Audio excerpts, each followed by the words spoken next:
चलिए सभी को very good evening to all of you. उम्मीद करता हूँ आप सब अच्छे होंगे, अपने तैयारी में सजग रूप से बने हुए होंगे। चलिए फटाफट लाइव आते जाइए, इंतजार घड़ी खत्म हो गई। 10 बजे का मैंने शेड्यूलिंग किया था, 10 बजे हमारा क्लास चालू हो गया है। तो जैसा कि आप सभी को पता है कि आज जो है आपका आज से ये जो 800 पदों पर वैकेंसी है, 800 पदों पर वैकेंसी है आपका, 800 पदों पर 800 पद, 800 जो है आपके 880 पद ना, इसका जो फॉर्म भराना जो है चालू हो गया है। अब जो बहुत लोग बच्चे पूछ रहे हैं सर इसका फॉर्म कब भरा रहा है, ठीक है, इसका फॉर्म जो है 12 मतलब आज 12 अक्टूबर ठीक 2023 से इसका लास्ट डेट रहेगा आपका 11 नवंबर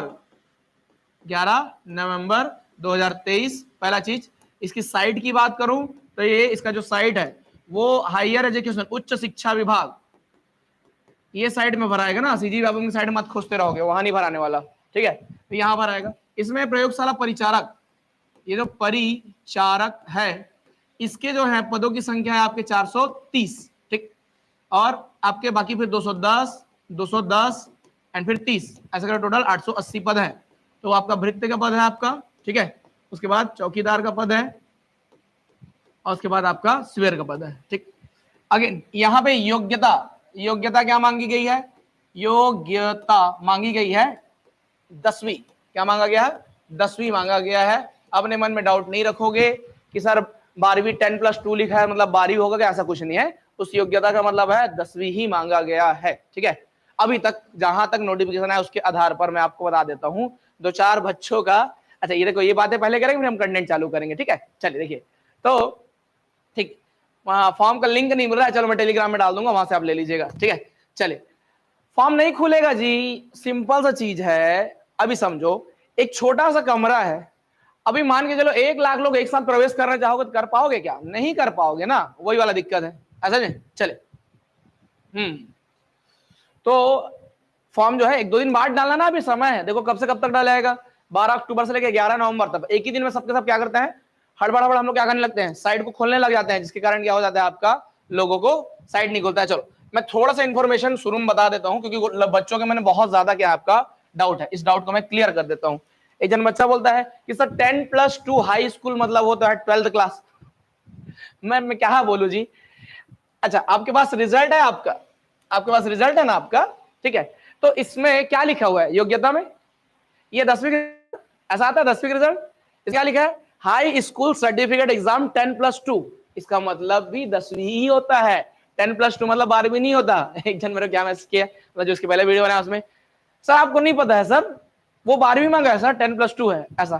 तो ये मैं सोचा मैं क्या बोलूं, बाजू में हाई स्कूल तो लिखा है जी, लो तो इसी को सबूत दिखाते हुए मैंने क्या किया आपका, ये आपको मैं छत्तीसगढ़ माध्यमिक शिक्षा मंडल का रिजल्ट दिखा दे रहा हूं आपका, है ना भाई, सीजीपीएससी का रिजल्ट दिखा रहा हूं। तो इसमें लिखा हुआ हाई स्कूल सर्टिफिकेट परीक्षा 10+2, इसका मतलब 12वीं नहीं होता, इसका मतलब 10वीं होता है।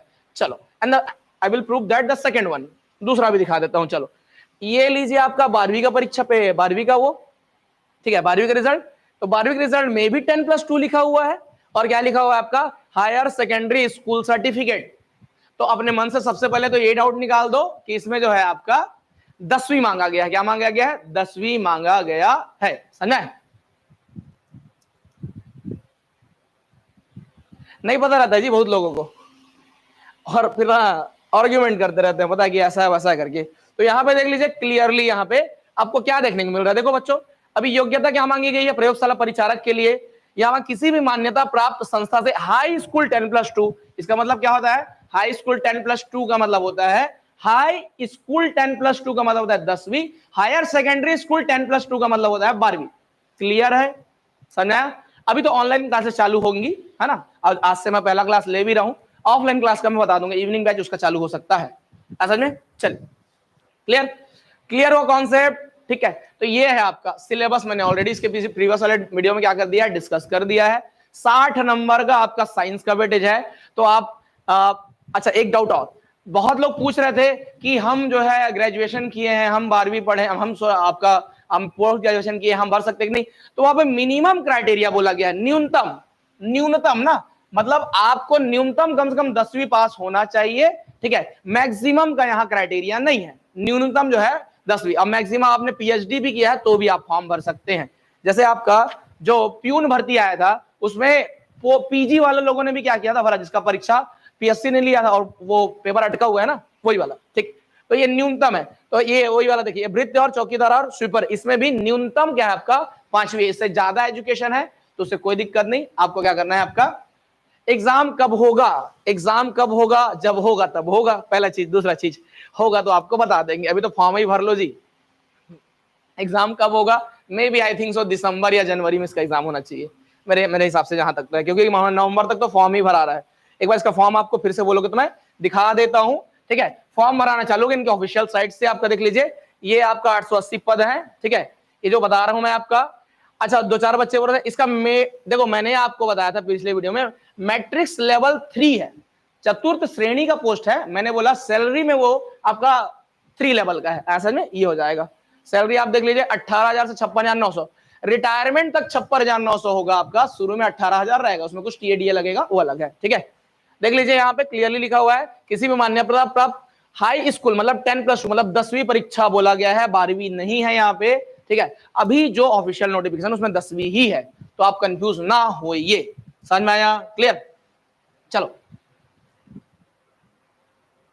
हाँ वही चीज है जी, 10th बेस में यदि निकला हुआ है तो वो लैब, आपको लैब असिस्टेंट नहीं बना जा रहा है, आपको लैब अटेंडेंट बना जा रहा है। समझ रहे हो? देखो, एक होता है लैब टेक्नीशियन, उसके अंडर में आएगा लैब आपका ये आपका असिस्टेंट, और उसके भी अंदर में आपका आएगा आपका लैब अटेंडेंट। ऐसा में सबने स्कूल में प्रैक्टिकल किया होगा ना, तो सहायक जो प्रयोगशाला उसके भी अंडर में एक व्यक्ति आता है ना, उसको बोला जाता है, मतलब कि प्रयोगशाला का जो प्रयोगशाला है उसका जो है आपका लास्ट पोस्ट है ये आपका क्या, अटेंडेंट। तो इसके लिए 12वीं पास या ग्रेजुएशन थोड़ी ना मांगेगा, सिंपल सा चीज सोचो ना, इतना तो कॉन्सेप्ट लगाया करो। ऐसा में चल, ये सब बता चुका हूं। अरे 2-4 लोग को समस्याएं थी ना, इसलिए मैं बता दिया। ठीक है, एज जो है 45 साल तक, 18 से 45 साल तक का फॉर्म भर सकते हैं। तो यहाँ पे देख लीजिए, इसका 11वां नंबर जो कणिकाएं हैं, 11वां नंबर जो कणिकाएं हैं, कहाँ गया 11वां नंबर कणिका? अभी पढ़ाना चालू करूंगा, 2 मिनट का मेरे समय दोगे। देख लो यहाँ पे लिखा हुआ है फॉर्म 11वां के ऊपर वाला, इसका फॉर्म जो है आपका उम्मीदवार 12/10 मतलब आज से, ठीक है, ऑनलाइन 10/11, अच्छा 10 तारीख है जो भी आपका, 10/11 रात्रि इतना बजे तक क्या कर सकते हो, आप फॉर्म को भर सकते हो। ठीक है, तो यहां से आप यहां क्या कर सकते हो, आप फॉर्म भर सकते हैं। कब तक आपका? 10 नवंबर तक। तो 12 अक्टूबर से 10 नवंबर तक फॉर्म भर सकते हैं। त्रुटि सुधार है आपका 11 से लेकर 15 तक, मतलब 15 नवंबर और मे भी 30 नवंबर तक तो पेपर होना नहीं, मतलब ये दिसंबर और जनवरी में ये पेपर होगा। ऐसा नहीं? चलिए, 9th 10th का साइंस पढ़े तो हो जाएगा क्या? समझे? क्या बोल रहे जी सर? 2019 में जो प्रयोगशाला परिचारक की वैकेंसी आएगी उसमें 12वीं मांगा गया, इस बार चेंज क्यों हो गया? अभी क्यों चेंज हो गया? आप उच्च शिक्षा विभाग में फोन लगाइए, वहां पूछ लीजिए। हाँ, उनके ऊपर है जी, मैं थोड़ी इस सिलेबस को या फिर इस योग्यता को मैं थोड़ी बनाया हूँ। ठीक, चल हो गया, डाउट क्लियर आपके? ठीक, हाँ, तो अब जो है आपका समस्याओं में उलझ के मत रहो। 10वीं आपने पढ़ा हुआ है। अच्छा ये बताओ, 10वीं मांगा है तो आपको खुशी हो रहा है कि दुख हो रहा है? साइंस वाले बच्चों को तो दुख हो रहा होगा, लेकिन मेरे को खुशी हो रहा है। क्यों? क्योंकि सब बच्चे के लिए ओपन रहता है तो बहुत अच्छा होता है। समझ में? चलिए, अब 2019 में मेरे ख्याल से परिचायक थोड़ी ना आया था जी, जो आप ज्ञान दे रहे हैं, मतलब जो आप बता रहे हैं, वो 2019 में आपका लैब सहायक आया था, प्रयोगशाला सहायक आया था, आई थिंक सो, प्रयोगशाला सहायक, क्योंकि मैंने जो आपका प्रयोगशाला सहायक को ही पढ़ाया था, प्रयोगशाला परिचारक मैंने नहीं पढ़ाया था। ठीक, उस समय जो है प्रयोगशाला 2019 में इसमें सहायक आया था। यदि सहायक रहा तो 12th मांगेगा, बिल्कुल समझा। यदि आपका टेक्नीशियन रहा, तकनीशियन रहा तो इसमें बिल्कुल क्या मांगेगा आपका? इसमें बिल्कुल मांगेगा ग्रेजुएशन। और आपका परिचारक इसमें मांगता है 10th। चलो हो गया क्लियर कॉन्सेप्ट? समझ में? अब आप डाउट मत रखना कि कौन भर सकता है नहीं भर सकता, सब पहलुओं को मैंने क्या कर दिया, आपका क्लियर कर दिया। आया समझ में? इसमें सिलेबस ऐसा है, 60 नंबर का साइंस है, ठीक, और आपका 40 नंबर का आपका जीएस है ना? तो उसमें इंडियन जीएस प्लस आपका सीजीजीएस। ठीक है, मैथ्स नहीं पढ़ना है, लैंग्वेज है ना, भाषा नहीं पढ़ना है, नहीं आएगा पेपर में, रीजनिंग नहीं पढ़ना है, तो ये सब चीजें नहीं, हाँ करंट पढ़ना पड़ेगा। ठीक है, 60 नंबर का पोर्शन बेहतरीन क्लास आपको कराऊंगा। और जिनके मन में डाउट था सर 9वीं 10वीं लेवल का पढ़े तो हो जाएगा क्या, तो देखो 9वीं और 10वीं लेवल का बस पढ़ोगे तो नहीं होगा। 9वीं कंपटीशन ज्यादा है, तो केवल 9वीं और 10वीं लेवल का पढ़ोगे तो नहीं हो पाएगा। थोड़ा सा अबाव आपको जाना पड़ेगा, और उस अबाव जाने के लिए टेंशन मत लो, है ना। आपका ज्ञान जो है थोड़ा अबाव जो है वो मैं लेके जाऊंगा, आपको टेंशन मत लीजिए, समझ में। चल क्या रहे, पूरी एमसीक्यू क्लास यूट्यूब पर होगी क्या सर, क्या कराएंगे क्या सर? देखो जितना हो पाएगा उतना कराऊंगा, लेकिन आपको पूरा क्लास, देखो एमसीक्यू ऐसा है, यदि आप थ्योरी पढ़ोगे ना तो एमसीक्यू लगाने में ज्यादा मजा आता है। तो पहले आपको क्या पढ़ना है, पहले थ्योरी पढ़ना है, फिर एमसीक्यू पढ़ना है, ठीक है। और इतने लोग लाइव हो, वीडियो को लाइक कर दो फटाफट, समझा। चल क्या, और हाँ मैं बेहतरीन तरीके से करा दूंगा साइंस का। ए बाबू मैं लेक्चरार पढ़ाता हूँ जी साइंस का, वो भी तो जब लेक्चरार पढ़ाता हूँ तो ये सब चीजें नहीं कराऊंगा क्या, ये तो बहुत ईजी है, समझा। चलिए क्या, और आचार संहिता लग गया तो परीक्षा होगा? हाँ होगा, होना चाहिए, क्योंकि आपने देखा था ना वो आपका निर्वाचन आयोग का क्लियरेंस आया था कि आचार संहिता में आप जो पहले के नोटिफिकेशन लिए हुए हैं उनका आप आगे कार्य कर सकते हैं। चलो अभी क्वेश्चन का आंसर दीजिए, समझा। चलो हाँ, इसका जो है ऑनलाइन बैच जो है आपका हमने चालू कर दिया है, ऑनलाइन बैच जो चालू कर दिया है। अब कुछ बच्चे पूछ रहे हैं सर ऑफलाइन बैच चालू होगा कि नहीं होगा, तो ऑफलाइन बैच जो है इसको स्टार्ट होने की संभावना बन रही है। इसका देखो यदि बच्चे सफिशिएंट रहे तो शाम में जो है आपका इवनिंग में इसका ऑफलाइन बैच भी हम चालू करेंगे। ऑनलाइन बैच चालू कर दिया गया है, ठीक है। आपको 20% का कूपन भी दे दिया गया है, नवरात्रि ऑफर, ठीक है। तो बिना डिले किए फटाफट, क्योंकि ये जो डिस्काउंट है वो बच्चों लिमिटेड है, कुछ सीटों के लिए रखा गया, तो फटाफट कोर्स ले लीजिएगा। अब कोर्स लेने के लिए आप ये नंबर में मैसेज कीजिएगा, आपको ऐप का लिंक भेजा जाएगा, वहां पे आपको कोर्स लेना है 9300999939। इस पर आपको मैसेज करना है मुझे कोर्स चाहिए, और यहाँ लिंक भेजा जाएगा, वहां से आप क्या करें, अपना कोर्स ले सकते हैं। चलो अब हो गया इन्फॉर्मेशन, प्राइस वाइज वहां पे बता देंगे, मेरे को पढ़ाने दो, ठीक है। चलो क्वेश्चन, जीवन की मूलभूत इकाई कौन सी है? जीवन की मूलभूत इकाई कौन सी है? सर मंडी प्लस परिचारक का कंबाइन कोर्स लाइएगा, बना दिया गया है, मंडी प्लस परिचारक कंबाइन कोर्स बना दिया गया है, ठीक है। ये भी नहीं बना होगा तो अभी बना दूंगा, ठीक है। चलो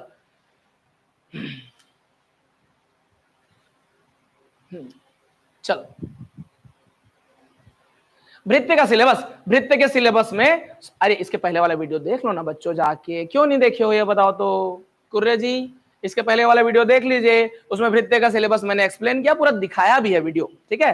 100 नंबर का पूरा जीएस है उसमें, है ना। उसमें भी मैथ्स रीजनिंग और भाषा नहीं है, इंडियन जीएस और सीजीजीएस, ठीक। चलो क्वेश्चन देखिए, जीवन की मूलभूत इकाई क्या है बच्चों? कोशिका। अभी देखो यहाँ पे लिखा हुआ है इकाई का मतलब होता है यूनिट, तो आप देखें खाली इतना पढ़े चले जाएंगे तो नहीं चलेगा। यूनिट किसको बोला जाता है आपको पहले ये पता चलना चाहिए, इकाई किसको बोलते हैं। तो इकाई कहने का मतलब होता है जो अपने आप में संपूर्ण हो, अपने आप में क्या हो, आपका संपूर्ण हो, उसी को बोलते हैं हम लोग क्या, इकाई। तो जैसे मैं कोशिका को बोलूं तो कोशिका अपने आप में संपूर्ण है। क्यों संपूर्ण है? क्योंकि कोशिका को ऊर्जा देने वाले भी उसके पास क्या है, निकाय है। कोशिका के पास केंद्रक भी है, समझा। कोशिका को दृढ़ता देने वाला आपका एंडोप्लाज्मिक रेटिकुलम भी होता है उसके पास, है ना, अंतःप्रदत्त ज्वालिका जिसको बोलते हैं। कोशिका को प्रोटीन देने वाला संस्थान होता है, कोशिका पे डीएनए आरएनए होते हैं, सब चीज उसमें अवेलेबल होते हैं, है ना भाई। कोशिका के अंदर ऑक्सी श्वसन होता है आपका, ठीक है, एरोबिक रेस्पिरेशन होता है, एकदम सब पहलू को एकदम बेहतरीन पीरियड में पढ़ाया जाएगा। बायोलॉजी फिजिक्स केमिस्ट्री उसका टेंशन मत लीजिए, उसको इतना बेहतरीन में पढ़ाऊंगा कि आपका एग्जाम जो है आपका कोई कॉन्सेप्ट जो है आपका क्लियर ना रहे, ऐसा नहीं होगा, आपका बेहतरीन तरीके से आपको क्लियर करा दिया जाएगा, ठीक है। आया समझ में सबको? एक मिनट ना, हेलो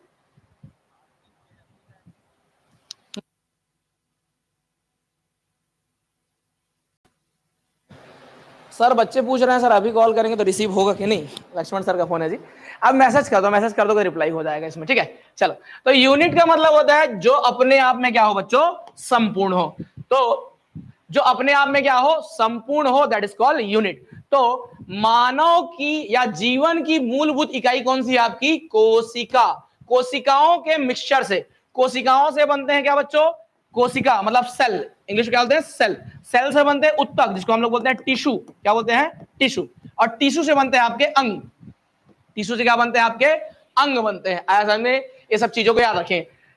कोशिका, कोशिका से बनता है उत्तक, उत्तक से बनता है अंग, और अंग से बनता है आपका शरीर। तो ये पूरा ऑर्डर है। सबसे पहले आएगा सेल, ठीक है, सेल के बाद आ जाएगा मतलब उत्तक मतलब टिश्यू, टिश्यू से बनेगा आपका अंग, ठीक है, और अंग से बनेगा आपकी बॉडी मतलब शरीर।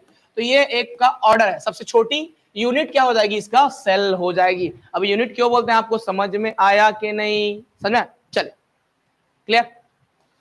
साइंस के लिए कौन सा बुक आपको अवेलेबल कराया जाएगा? बुक यहां से, आप टेंशन मत लीजिए, इसका पीडीएफ आप लोग परचेस कर लीजिएगा, ठीक है? चलो देखते हैं, ये देखो नंबर लिखा हुआ है ना 9300999939। चलो ये देख लीजिए। अभी थोड़ा मैं एक्सप्लेनेशन दे देता हूं आपको। क्या एक्सप्लेनेशन है? देखिए, कोशिका समस्त जीवों की शारीरिक व्यवस्था की क्या है? आपकी मूलभूत संरचनात्मक और कार्यात्मक, मतलब स्ट्रक्चरल रूप से भी क्या है आपका, वो बेसिक है, साथ ही साथ वो कार्यात्मक रूप से भी बेसिक है, क्योंकि वो भी क्या करता है, हर प्रकार के कार्य करता है। तो दूसरा क्वेश्चन ऐसा है कि मानव शरीर की या मानव जीवन की क्रियात्मक इकाई कौन सी है? तो कोशिका सबसे छोटी क्रियात्मक इकाई कोशिका, सबसे छोटी संरचनात्मक इकाई तो भी क्या हो जाएगा, कोशिका। कोशिका की खोज किसने की थी? 1665 में रॉबर्ट हुक ने की थी। क्या की थी आपका?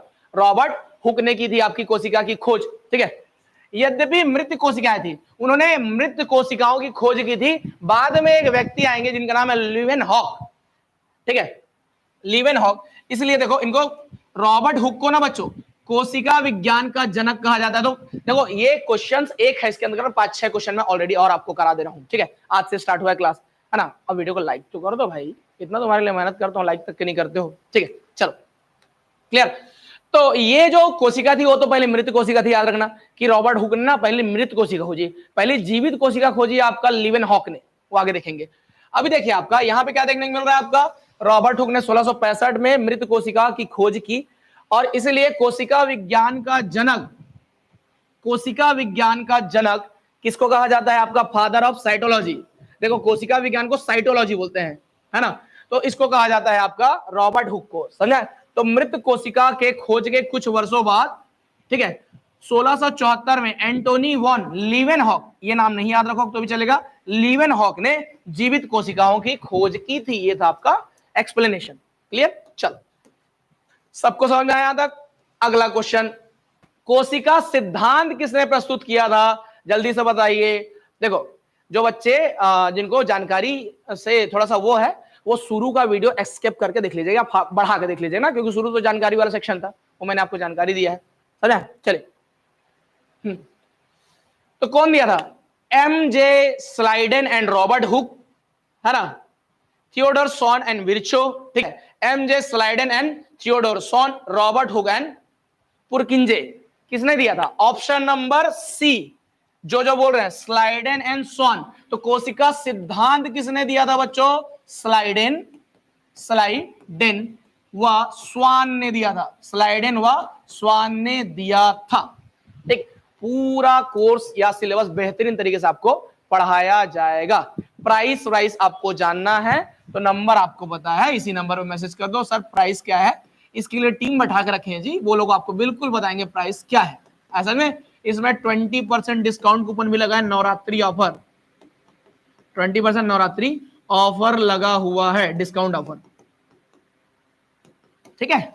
चलिए, तो ये हो जाएगा एम.जे. स्लाइडेन एंड स्वान। एक बार कमेंट में फटाफट लिख दीजिए, स्लाइडेन एंड स्वान लिख दीजिए, सबके सब जितने बच्चे लाइव हो। चलो देखते हैं next, what is the next question.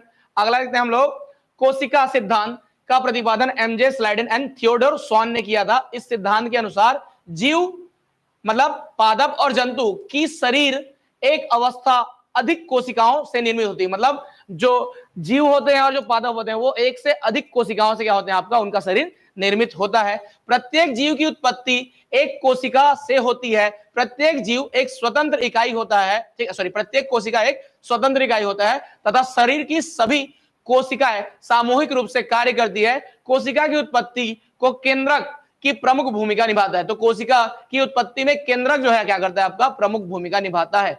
चलिए क्वेश्चन, कोशिका सिद्धांत का अपवाद कौन सा है? कौन जो है कोशिका सिद्धांत को एकदम परे है, कोशिका सिद्धांत का पालन नहीं करता है? जीवाणु, बैक्टीरिया जिसको बोलते हैं हम लोग, वायरस, विषाणु, ठीक है, ये हो गया बैक्टीरिया, बैक्टीरिया, ठीक है, वायरस, कवक मतलब फंगी, ठीक है, फफूंद जिसको बोलते हो, शैवाल मतलब एल्गी। तो कौन होगा इसका आंसर, जल्दी से बता दो मेरे को, क्विक एंड फास्ट वे में। कौन जो है कोशिका सिद्धांत का अपवाद है, जो कोशिका सिद्धांत के अनुसार जो है नहीं चलता है, कौन होगा जल्दी बताओ, एनीवन?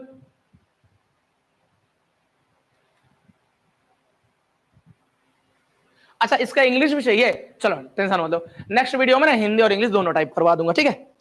नेक्स्ट वीडियो में ना हिंदी और इंग्लिश दोनों टाइप करवा दूंगा, ठीक है। अभी जो हिंदी में एडजस्ट कर लो। चलो मैं हिंदी में इसका प्रोनाउंसिएट कर देता हूं, ठीक है। कोशिका सिद्धांत का अपवाद, ठीक। What is the exceptions of the cell theory, cell principle? What is the exceptions of the cell principle? First bacteria, second virus, third है fungi and the fourth one is algae. कौन कौन बोल रहा है आपका? कवक।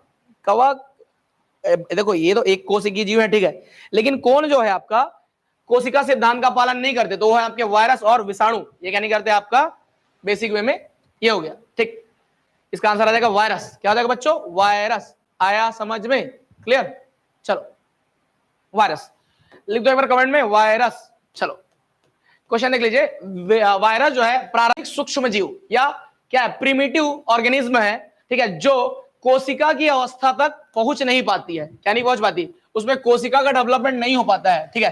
देखो एक कोशिका आपको प्रॉपर चाहिए ना, तो कोशिका में आपको एक न्यूक्लियस चाहिए जिसको हम लोग बोलते हैं केंद्रक, ठीक है।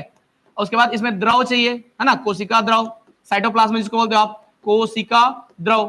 क्या चाहिए बच्चों? कोशिका द्रव, साइटोप्लाज्म, न्यूक्लियोप्लाज्म, समझा? ये सब चाहिए इनको, ठीक। तो ये सब अवेलेबल नहीं हो पाता, इनको माइटोकॉन्ड्रिया चाहिए, ठीक है। तो इन अवस्थाओं तक क्या नहीं पहुंच पाती आपका वायरस, नहीं पहुंच पाती, अर्थात इनमें कोशिका नहीं पाई जाती, इसलिए कोशिका सिद्धांत के तथ्य इन पर लागू नहीं होते। विषाणु अत्यंत सूक्ष्म संक्रामक परजीवी है, पैरासाइट्स है ना, तो ये आपका इन्फेक्टियस पैरासाइट, ठीक है, जो जीवित कोशिकाओं के भीतर स्वयं को क्या करते हैं आपका, स्वयं को क्या करते हैं, रेप्लिकेट करते हैं, प्रतिकृति बनाते हैं उसका, ठीक है, मतलब उसको डुप्लीकेट्स बना बना कर क्या करते हैं आपका कोशिका का सबसे सॉरी वायरस का जो सबसे पावरफुल इफेक्ट क्या पता है, उसमें क्या पाया जाता है अपने आपको ना 1 से 2 3 से 4 5 से 6 8 से 10 ऐसे बनाने की पावर पाई जाती है, ऐसा जो चलिए म्यूटेशन भी पाया जाता है उनमें। चलिए क्वेश्चन है, मानव शरीर में पाई जाने वाली सबसे छोटी कोशिका कौन सी है? तो एकदम बेहतरीन और एकदम बेसिक क्वेश्चन है, मानव शरीर में पाई जाने वाली सबसे बेसिक आपका या सबसे छोटी कोशिका कौन है? सर जी नोट्स कैसे बनाए? थ्योरी में पढ़ाऊंगा, टेंशन मत लो, थ्योरी जो जो पढ़ाऊंगा ना उसको नोट्स आपको बनाना है, समझाए? चलिए नोट्स कैसे बनाओगे ना, जब थ्योरी क्लास लूंगा ना, है ना, थ्योरी क्लास चालू हो जाएगा कल से, ठीक, तो आपको क्या करना है, प्रॉपर उसको नोट्स को बनाना है, ठीक है। चलिए तो सबसे छोटी कोशिका देख लीजिए आपका बच्चों, स्पर्म। तो जो मेल गैमेट होता है that is called male gamete, इसको बोलते हैं हम लोग मेल गैमेट, नर जननांग, ठीक है, या नर जो है आपका क्या होता है, शुक्राणु। ये क्या होता है, सबसे छोटी स्पर्म जिसको बोलते हैं हम लोग, क्या है इसका, स्पर्म। स्पर्म जो है आपकी सबसे छोटी कोशिका है, और जो अंडाणु है वो क्या आपका मानव शरीर के अंदर ना, मानव शरीर के अंदर सबसे बड़ी कोशिका कौन सी है आपका, अंडाणु, और सबसे छोटी कोशिका कौन सी है आपकी, शुक्राणु। वैसे ओवरऑल देखेंगे तो सभी जगत में, मतलब जंतु जगत में सबसे बड़ी कोशिका, सबसे बड़ी कोशिका, कोई देगा क्या आंसर? जंतु जगत में सबसे बड़ी कोशिका कौन सी होती है? तो जंतु जगत में सबसे बड़ी कोशिका क्या होती है? Egg of the ostrich, egg of the ostrich, शुतुर्ग मुर्ग का अंडा, शुतुर्ग मुर्ग का अंडा, ऐसे क्वेश्चंस आते हैं ना। ये मानव सॉरी मतलब जंतु जगत में सबसे बड़ी कोशिका है शुतुरमुर्ग का अंडा, ऑस्ट्रिच, है ना, एग ऑफ द ऑस्ट्रिच बोला जाता है, ऐसा में ऑस्ट्रिच बोला जाता है उसको इंग्लिश में। और आप याद रखेंगे मानव के अंदर में शुक्राणु सबसे छोटा, और जो फीमेल में पाया जाता है female gamete that is called अंडाणु, ठीक है, वो क्या पाया जाता है आपका सबसे बड़ा, ठीक है, eggs which is present in the ovary, ovary में जो आपका एग रहता है ना वो आपका सबसे बड़ा होता है, ठीक है। चलिए लिखा हुआ देख लीजिए आपका, ठीक। तो अंडाणु या ओम एग बोल सकते हो आपका, ये क्या हो जाएगा आपका सबसे बड़ा है, और सबसे छोटा क्या है आपका स्पर्म है, आया समझ में। और जबकि जंतु जगत में सबसे बड़ी कोशिका कौन सी हो जाती है आपकी, शुतुरमुर्ग का अंडा, ठीक, क्लियर, ऑस्ट्रिच एग।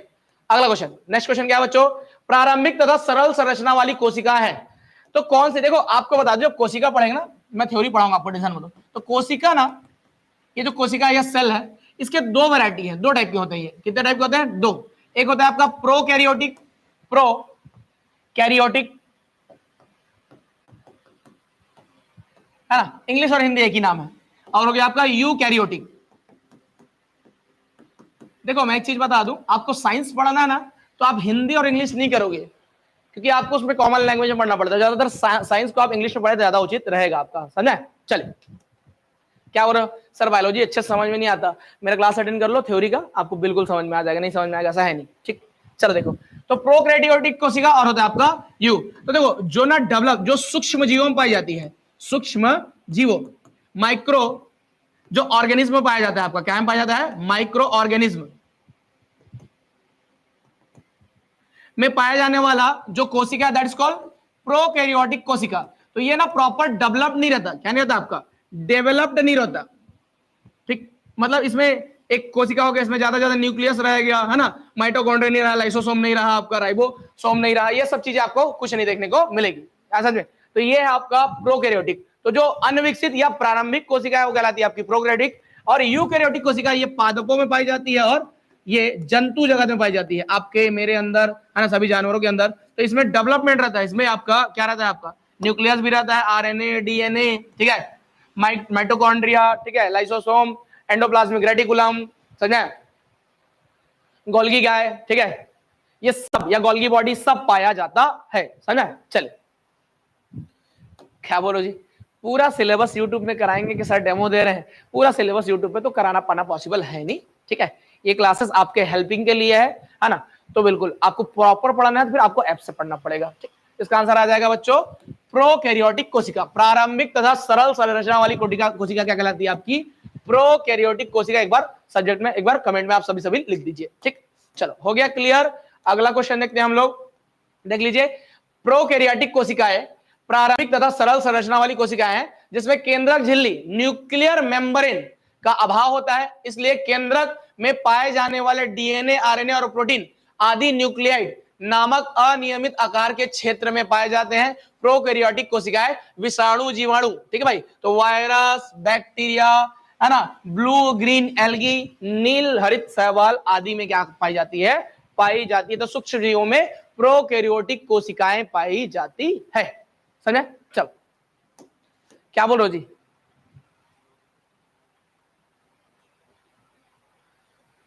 नहीं, इसको एकदम बेहतरीन तरीके से पढ़ाएंगे, आपको टेंशन मत लीजिए, समझा? चलिए अगला क्वेश्चन है आपका, पूर्ण विकसित कोशिका का प्रकार है। तो आपको पता चल गया, मतलब completely development cell, which of the following is completely development cell?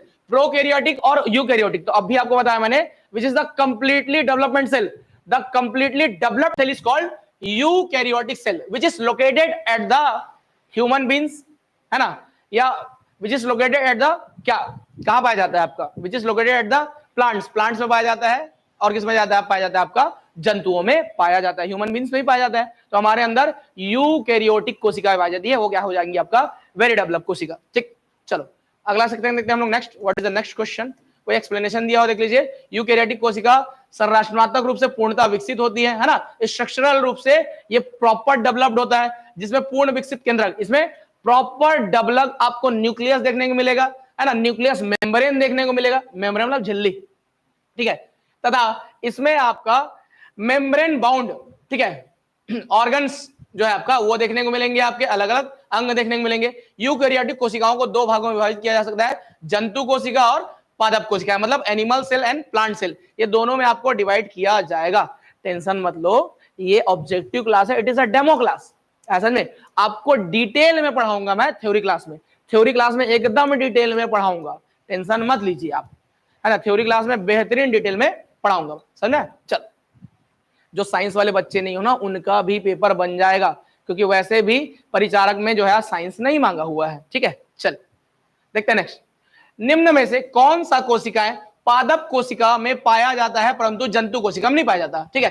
तो इसमें से कौन सा ऐसा ऑर्गन है ना, विच of the following organ is situated at the plants but not situated at the,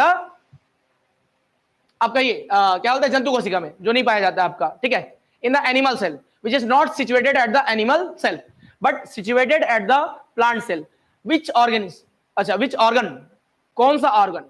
तो बताइए, माइटोकॉन्ड्रिया दोनों में पाया जाता है, एंडोप्लाज्मिक रेटिकुलम, ER, एंडो, देखो इसका मतलब होता है एंडोप्लाज्मिक रेटिकुलम, ठीक, एंडोप्लाज्मिक EPR, एंडोप्लाज्मिक या ER बोलते हैं हम लोग, एंडोप्लाज्मिक रेटिकुलम जो है आपका ये हो गया, माइटोकॉन्ड्रिया तो पाया ही जाता है, ठीक है, राइबोसोम भी पाया जाता है, हरित लवक मतलब क्लोरोप्लास्ट, तो क्लोरोप्लास्ट जो है आपका नहीं पाया जाता, क्लोरोप्लास्ट जो है किसमें नहीं पाया जाता आपका, हमारे आपका एनिमल सेल्स में नहीं पाया जाता। क्लोरोप्लास्ट किसमें पाया जाता है आपका पाया जाता है सिर्फ और सिर्फ प्लांट्स में। यदि हमारे अंदर या कोई भी जानवर के अंदर क्लोरोप्लास्ट पाया जाता तो हम भी क्या करते हैं आपका फोटोसिंथेसिस, प्रकाश संश्लेषण के माध्यम से अपना खाना खुद ही बना लेते हैं, लेकिन हमारे अंदर नहीं पाया जाता क्लोरोप्लास्ट। ये पाया जाता है कहां आपका, ये पाया जाता है animal cell, sorry plant cell में, नॉट आपका ह्यूमन सेल में। अच्छा एक तो ये हो गया, और क्या नहीं पाया जाता, और क्या है जो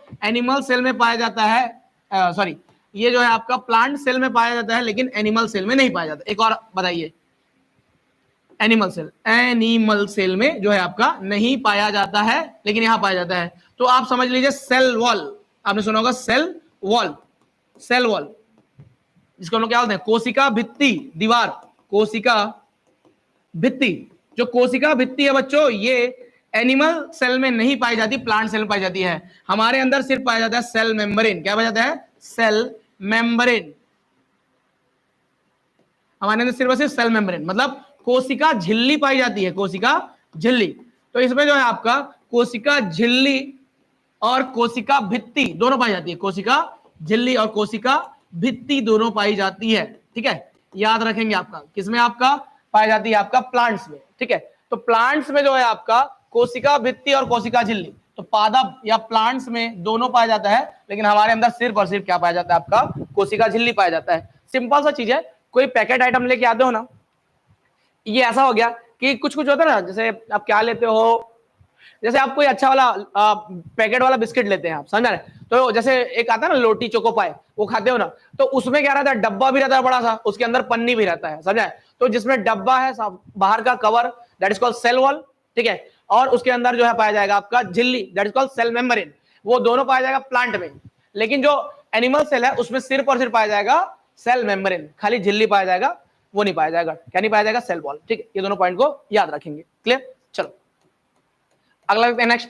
तो देख लीजिए, ये लिखा हुआ है यहाँ पे, इसका देखिए आपका किस जीव की कोशिका भित्ति नहीं पाई जाती, ठीक है। तो किस जीव में कोशिका भित्ति नहीं पाई जाती, तो अभी तो बताया मैं, मानवों में और जंतुओं में जो है आपका क्या नहीं पाई जाती, यहाँ पे कोशिका भित्ति नहीं पाई जाती। पादपों में तो पाई जाती है, शैवालों में भी पाई जाती है, ठीक है।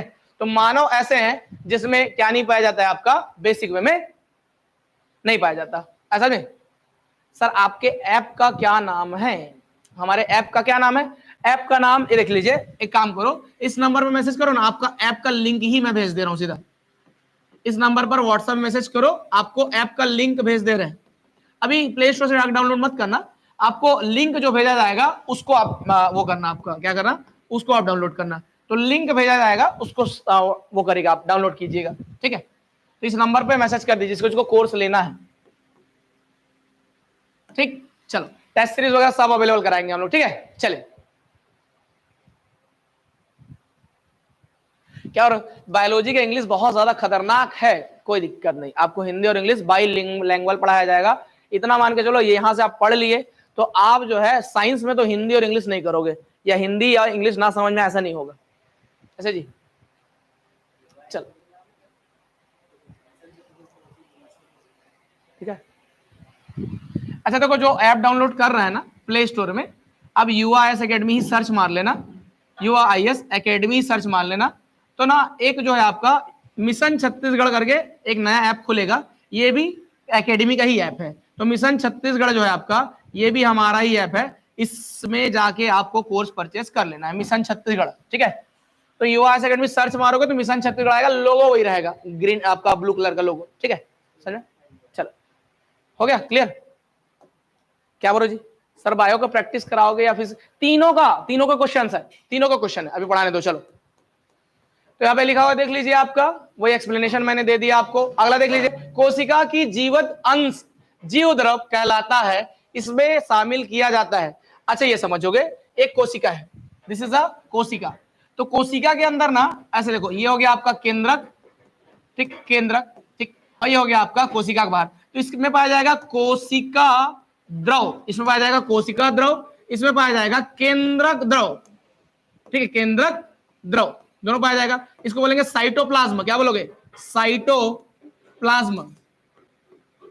इसको बोलेंगे न्यूक्लियोप्लाज्म, न्यूक्लियोप्लाज्म, आए समझ में, ठीक है। इसके बाहर में एक झिल्ली रहती है, इसको बोलते हैं हम लोग केंद्रक झिल्ली, केंद्रक झिल्ली, न्यूक्लियर मेम्ब्रेन। और इसमें जो झिल्ली है इसको बोलते हैं हम लोग कोशिका झिल्ली, क्या बोलते हैं, कोशिका झिल्ली या कोशिका झिल्ली या सेल मेम्ब्रेन, ठीक है भाई। तो ये जो है ना, ये द्रव बहुत ज्यादा जरूरी है, ये नहीं रहेंगे तो आघात हो जाएगा, कोशिकाएं मर जाएंगी, ठीक है। तो ये पूछा गया है आपका कि कोशिका का जो जीव द्रव है, अब ये दोनों को मिलाकर ही कहा जाता है आपका जीव द्रव, क्या बोला जाता है, जीव द्रव, जीव द्रव्य, ऐसा में। तो इसमें केवल कोशिका द्रव, केवल केंद्र द्रव नहीं, दोनों के दोनों क्या होते हैं आपके, शामिल होते हैं, समझे। तो कोशिका द्रव, केंद्रक द्रव, और इसके अंदर जो भी अन्य कोशिकांग है, यहाँ पे पाया जाएगा माइटोकॉन्ड्रिया, यहाँ पाया जाएगा लाइसोसोम, यहाँ पाया जाएगा राइबोसोम, ये सब इसका क्या होगा आपका, इस जीव द्रव का क्या रहेंगे, पार्ट रहेंगे। तो ऑप्शन नंबर डी इसका क्या होना चाहिए आपका, सही होना चाहिए, ऐसा नहीं। चल ठीक है, देख लीजिए आपका लिखा हुआ है ना आपका, देखिए जीव द्रव को बोला जाता है प्रोटोप्लाज्म, समझा। तो प्रोटोप्लाज्म दोनों को मिलाकर बोलते हैं साइटोप्लाज्म और न्यूक्लियोप्लाज्म, हिंदी और इंग्लिश दोनों नाम याद रखोगे। प्रोटोप्लाज्म मतलब देख लो, जीव द्रव मतलब प्रोटोप्लाज्म, उस जीव द्रव को क्या बोलेंगे आपका, उसके अंदर दो चीज, ठीक है, न्यूक्लियर आपका सॉरी न्यूक्लियोप्लाज्म है ना, केंद्रक द्रव, और आपका ये आपका कोशिका द्रव, कोशिका द्रव साइटोप्लाज्म, दोनों को मिलाकर बोलोगे प्रोटोप्लाज्म, ठीक, समझ में आ गया, क्लियर। अगला क्वेश्चन देखते हैं, नेक्स्ट। किस कोशिकांग को कोशिका का ऊर्जा गृह कहते हैं। तो ये क्वेश्चन तो बहुत इजी है, फटाफट इसका आंसर दीजिए, ठीक है। देखो जो जो पूछना है ना, तो नंबर मैं दे दिया हूं बच्चों, उसमें आप ना जानकारी पूछ लीजिएगा, ठीक है। कांस्टेबल भर्ती वर्ती जो भी जानकारी चाहिए ना, आप उसमें मैसेज कीजिएगा, आपको रिप्लाई कर दिया जाएगा, ठीक है। चलो, विज्ञान में तीनों आएगा जी, इसका सिलेबस में तीनों है, फिजिक्स केमिस्ट्री बायो, तीनों के क्वेश्चंस आएंगे, तीनों पढ़ना है आपको। अभी मैं तीनों के ही क्वेश्चन कराऊंगा, ठीक है। नंबर देख लो, ये स्क्रीन पे शो हो रहा है, आप इसको कर लीजिए। तो कोशिका का पावर हाउस किसको बोलते हैं, देखिए कोशिका का पावर हाउस होता है बच्चों माइटोकॉन्ड्रिया, दैट इज कॉल्ड कोशिका का पावर हाउस, ठीक है। ऐसे बोलते हैं कोशिका का रसोई घर, है ना, it is the kitchen of the cell, रसोई घर। तो कोशिका का रसोई घर कौन है आपका, माइटोकॉन्ड्रिया, ठीक है। इसको और डिटेल में पढ़ाऊंगा, टेंशन मत लो। माइटोकॉन्ड्रिया के अंदर ही क्या होता है आपका, माइटोकॉन्ड्रिया के अंदर ही श्वसन, ठीक है, ऑक्सीश्वसन, जिसको हम लोग इंग्लिश में क्या बोलते हैं, एरोबिक रेस्पिरेशन, उसी के अंतर्गत होता है, और जिसके माध्यम से एटीपी का निर्माण होता है, क्या होता है, 38 एटीपी का निर्माण होता है, ठीक है। ये सब चीजें आपको वहां पे देखने को मिलेंगी, क्लियर। ऑक्सीजन की उपस्थिति में श्वसन होता है, ग्लूकोज के अणु वहां जाके टूटते हैं, टूट के क्या बनाते हैं, एटीपी बनाते हैं, वो सब चीजों को मैं डिटेल से पढ़ाऊंगा थ्योरी क्लास में, ठीक, टेंशन मत लो, ओ से लेकर छोर तक। चलिए, अब होता है राइबोसोम को क्या बोलते हैं, इसको बोलते हैं प्रोटीन फैक्ट्री, इसको क्या बोलते हैं, प्रोटीन फैक्ट्री, क्योंकि ये क्या बनाता है, राइबोसोम प्रोटीन्स बनाने का काम करता है। गोल्गी बॉडी, ये परिवहन, कोई चीज ना, जैसे मान के चलिए कोशिका के अंदर से आपको परिवहन करना है, यहां से दिल्ली जाना है तो क्या करते हो, ट्रेन से होकर जाते हो ना, वैसी कोशिका के अंदर किसी चीज को परिवहन करना है तो उसमें गोल्गी बॉडी रहती है। और लाइसोसोम क्या होता है आपका, इसको बोलते हैं आत्महत्या की थैली, जब कोशिका मर जाती है ना तो ये फट जाता है, और आत्महत्या की थैली इसको बोला जाता है, आत्महत्या की थैली, सुसाइड मेम्ब्रेन। क्यों ऐसा बोला जाता है, क्योंकि जब कोशिका मर जाती है तो उसको एलिमिनेट करने, उसको हटाने के लिए ये आत्महत्या की थैली फट जाती है, कोशिका का भक्षण धीरे धीरे हो जाता है। आया समझ में कि नहीं, सुना। चल, क्या बोलो जी, क्या बोलो, 9th और 10th तक का यदि साइंस पढ़े तो काफी होगा कि नहीं होगा, नहीं काफी होगा, नहीं काफी होगा, आपको थोड़ा सा 11th और 12th का टच जो है आपको वो चाहिए। देखो कंपटीशन में हो आप, तो 9th और 10th तक का आप पढ़ेंगे ना तो मेरे हिसाब से उतने में नहीं हो पाएगा, थोड़ा आपको अभाव ज्ञान चाहिए, ठीक है। तो 9th-10th तक के लेवल से नहीं होने वाला, ठीक है। चलिए यहाँ पे देखिए, माइटोकॉन्ड्रिया अत्यंत महत्वपूर्ण क्या है आपका, कोशिकांग है, जो विभिन्न आकृतियों, ठीक है, के रूप में पाया जाता है। इसमें जो है आपका अनुमानतः 36 एटीपी बनता है, ठीक है, और 2 एटीपी और कहां से बन जाता है, अनॉक्सी रेस्पिरेशन से, वो सब पढ़ाऊंगा, टेंशन मतलब। टोटल 38 एटीपी बनता है आपका, ठीक। चले, ठीक है, क्लियर है। तो देख लीजिए यहाँ पे 36 एटीपी है, तो 38 एटीपी तो माइटोकॉन्ड्रिया से ही बनते हैं, क्लियर है। तो ये सब चीजों को एकदम डिटेल में पढ़ाया जाएगा, अभी आप इसका आप सेक्शन देख के रखिए, ठीक है। चलिए, इसको बोलते हैं power house of the cell. Next question, किस कोशिकाओं को आत्महत्या की थैली कहते हैं? अब भी तो बताया हूं जस्ट, आत्महत्या की थैली किसको बोलते हैं, समझे? आत्महत्या की थैली किसको बोलते हैं? अच्छा समझो। अब लोग सर क्यों आत्महत्या की थैली बोलते हैं, रीजन समझो। अच्छा चलो, तो मैं आपको आपके पुराने दर्द है ना अभी ना सहकारिता का जब पेपर पोस्टपोन हुआ ना, तो एक जन क्या कमेंट किया है, ये दर्द खत्म काहे नहीं होता बोल रहा है मैं बोला दर्द काहे खत्म नहीं होगा, होगा जी दर्द खत्म, तो वही दर्द। तो आपको ये दर्द के बारे में बता दूं, आप लोग भारी घूमे होगे कब? आपका लॉकडाउन के समय में मस्त घूमे, एक नंबर घूमे, पुलिस वाले आपको पकड़ लिए, और पकड़ने के बाद क्या किया, धाए धाए पीटे आपको, पीटे कि नहीं पीटे? तो जब पीटे तो जहां जहां पीटे तो वहां पे क्या हो गया, एकदम लाल लाल काला काला क्या पड़ गया, निशान पड़ गया, समझ में? तो आपको देखिए ये त्वचा हो गया। अब जब पिटाई पड़ा ना आपको डंडा में, देखो ये कोशिका था, ये कोशिका था ना भाई, ये कोशिकाएं थी ऐसा करके, this all are the cells, ठीक, ये सेल था। तो जैसे ही आपको पीटे ना, ये सब कोशिका मर गई, ये क्या हो गई, इसकी मृत हो गई। तो जब कोशिका मृत हो जाएगी ना, तो काला काला निशान पड़ जाता है, ठीक है। लेकिन ये बताओ, ये जो काला काला निशान है वो क्या जिंदगी भर रहता है ना? 2-4 दिन बाद जैसे जैसे दर्द गायब होगा वैसे वैसे निशान भी गायब हो जाएगा असल में। अब डिपेंड करता है आपका दर्द पहले गायब होता है कि निशान पहले गायब होता है। तो आप समझिए, ये जो कोशिका मर गया ना, इस कोशिका, ये जो मृत कोशिका है, इसको हटाना पड़ेगा ना भाई। अरे इसको हटाओगे तभी तो नई कोशिका उसके अंदर आएगी। तो हमारे अंदर क्या होता है, कोशिका विभाजन। तो ये कोशिकाएं क्या करती हैं आपका, नई कोशिकाओं में टूटती है, क्या होती है आपका, नई कोशिकाओं में टूटकर कोशिका विभाजन करती है। तो चोट वोट लगता है ना, तो उसको एलिमिनेट करने के लिए समसूत्री विभाजन होता है, बताऊंगा समसूत्री अर्धसूत्री विभाजन क्या होता है, उसको मैं आगे की क्लासेस में बताऊंगा, ठीक है। तो क्या होता है देखिए, तो जैसे ये मर गया, ये कोशिका क्या होगी, मर गई, ठीक है, ये मर गई। तो ये ना नीचे वाली जो कोशिका है ये, अब देखो इसका जो है ना ये मर गया, तो इसका सब चीज मर गया ना, माइटोकॉन्ड्रिया, केंद्रक, संद्रक सब मर गया, समझ में? तो इधर से क्या हो गया आपका, इसमें से इधर नीचे वाले जो कोशिका है, ये नीचे से ना, ये लोग बोलते हैं ए दादा ये ऊपर वाला कोशिका तो मर गया, ये ससुरा तो गया, इसको क्या करना पड़ेगा, हटाना पड़ेगा। तो ये लोग क्या करते हैं, आपका नीचे वाली कोशिकाएं जो है आपका, ये ऊपर वाली कोशिकाओं को हटाने के लिए क्या करते हैं, आपका आत्महत्या की थैली को ब्लास्ट करा देते हैं, जिससे ये फटके अलग हो जाता है, और नीचे की जो नवीन कोशिकाएं हैं वो क्या हो जाती हैं आपका, ऊपर आकर उसका स्थान ले लेती है। इसलिए दर्द और जो दर्द का निशान है वो धीरे धीरे धीरे धीरे क्या हो जाता है, गायब हो जाता है। अब सोचो, आपके पास यदि कोशिका विभाजन नहीं होता, समझो आप, कोशिका विभाजन नहीं होता, तो जब पिटाई पड़ा था ना लॉकडाउन में, तो छुपा नहीं पाते भाई, छुपाता पाते क्या, नहीं छुपा पाते, क्योंकि दाग तो दिख जाता कि मार पड़ा है, तो निशान जीवन भर रहता, तो बहुत ज्यादा जरूरी भी है ये, ऐसा में क्लियर। चले समझ में आया, चले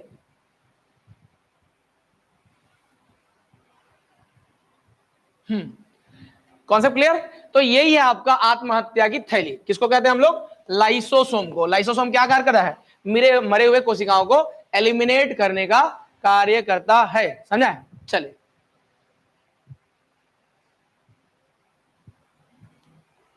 चलो क्लियर है, अगला देखते हैं बच्चों, नेक्स्ट क्या देख लीजिए, आपका कोशिका का उपापचय है ना भाई, तो सेलुलर मेटाबॉलिज्म में, अच्छा ये छोड़ दो, इसका एक्सप्लेनेशन सही नहीं है। राइबोन्यूक्लिक प्रोटीन कण, राइबोन्यूक्लिक प्रोटीन कण किसे कहा जाता है, राइबोन्यूक्लिक प्रोटीन कण किसे कहा जाता है, ठीक है, राइबोन्यूक्लिक, ठीक है, प्रोटीन कण, ठीक है, किसको कहा जाता है, ठीक है, प्रोटीन पार्टिकल, राइबोन्यूक्लिक प्रोटीन किसको कहा जाता है, रसधानियों को, ठीक है, वैक्यूल्स को, इसको बोलते हैं इंग्लिश में वैक्यूल्स, ठीक है, इसको राइबोसोम को, गोल्गी बॉडी को, या सेंट्रोसोम को किसको कहा जाता है आपका, जल्दी बताओ। अच्छा सेंट्रोसोम किसको बोलते हैं, कोई आंसर देगा, सेंट्रोसोम किसको कहते हैं बताओ, राइबोसोम को, ठीक, शाबाश। तो आप समझिए आपका RN मतलब प्रोटीन, आप मान के चलो क्या होता है आपका, देखिए प्रोटीन जो होता है ना बच्चों, प्रोटीन, ठीक है, ये जो है ना ये राइबोसोम में ही बनता है, राइबोसोम में ही बनता है। तो प्रोटीन जो है बच्चों वो बनता है राइबोसोम में, राइबोसोम में बनता है। तो जब राइबोसोम में बनता है ना, तो RNA वगैरह भी इसमें आपको बिल्कुल नजर आएंगे, RNA, DNA, ठीक है। तो RNA इसी बोला गया है राइबो न्यूक्लिक प्रोटीन, RNA सुना गया, DNA और RNA। तो इसमें क्या पाया जाता है आपका, राइबोसोम में ये चीजें बनती है, वो सब चीजें मैं आपको पढ़ाऊंगा, mRNA, tRNA, ठीक है, समझा। ट्रांसफर RNA क्या होता है ना, mRNA क्या होता है आपका, मैसेंजर RNA क्या होता है, इन सब पहलुओं पर हम चर्चा करेंगे आगे वाले क्लास में, ठीक, डीप में पढ़ाया जाएगा आपको, टेंशन मत लीजिए। इसका आंसर ले लीजिए आपका राइबोसोम, इतना मान के चलो। ये राइबो न्यूक्लिक प्रोटीन कहां पाया जाता है, वहां पाया जाता है, ठीक है। अच्छा फोटो देखोगे, फोटो, अच्छा एक चीज बता दूं, ये जो राइबोसोम्स है ना वो छोटे छोटे दाने जैसा रहता है, दाने जैसा। फोटो क्या देखोगे, चलो मैं आपको इसका डायग्राम बना देता हूँ। ये देखो, ये है कि आपका एक जंतु सेल, समझा, यहाँ पे न्यूक्लियस हो जाएगा, इसके बाजू बाजू में ऐसे इसको ना वो प्रदान करेगा, आपका क्या प्रदान करेगा, सहारा प्रदान करता है ऐसा करके, ठीक, ठीक है। ये ऐसा करके जो सहारा प्रदान करता है इसको बोलते हैं एंडोप्लाज्मिक रेटिकुलम, ER, इसी बोलते हैं अंतः प्रदत्त जालिका। और इसी में ना ऐसे छोटा छोटा छोटा छोटा छोटा छोटा दाने के रूप में रहता है आपका राइबोसोम, राइबोसोम आया समझ में। यहाँ पे अलग से माइटोकॉन्ड्रिया रहेगा ऐसा ऐसा करके, ठीक है। और क्या रहेगा, लाइसोसोम रहेगा, रसधानी रहेगा जो पानी भर के रख रहता है अपने अंदर, रसधानी, ठीक है, जिसको वैक्यूल्स कहा हम लोगों ने, ठीक है भाई।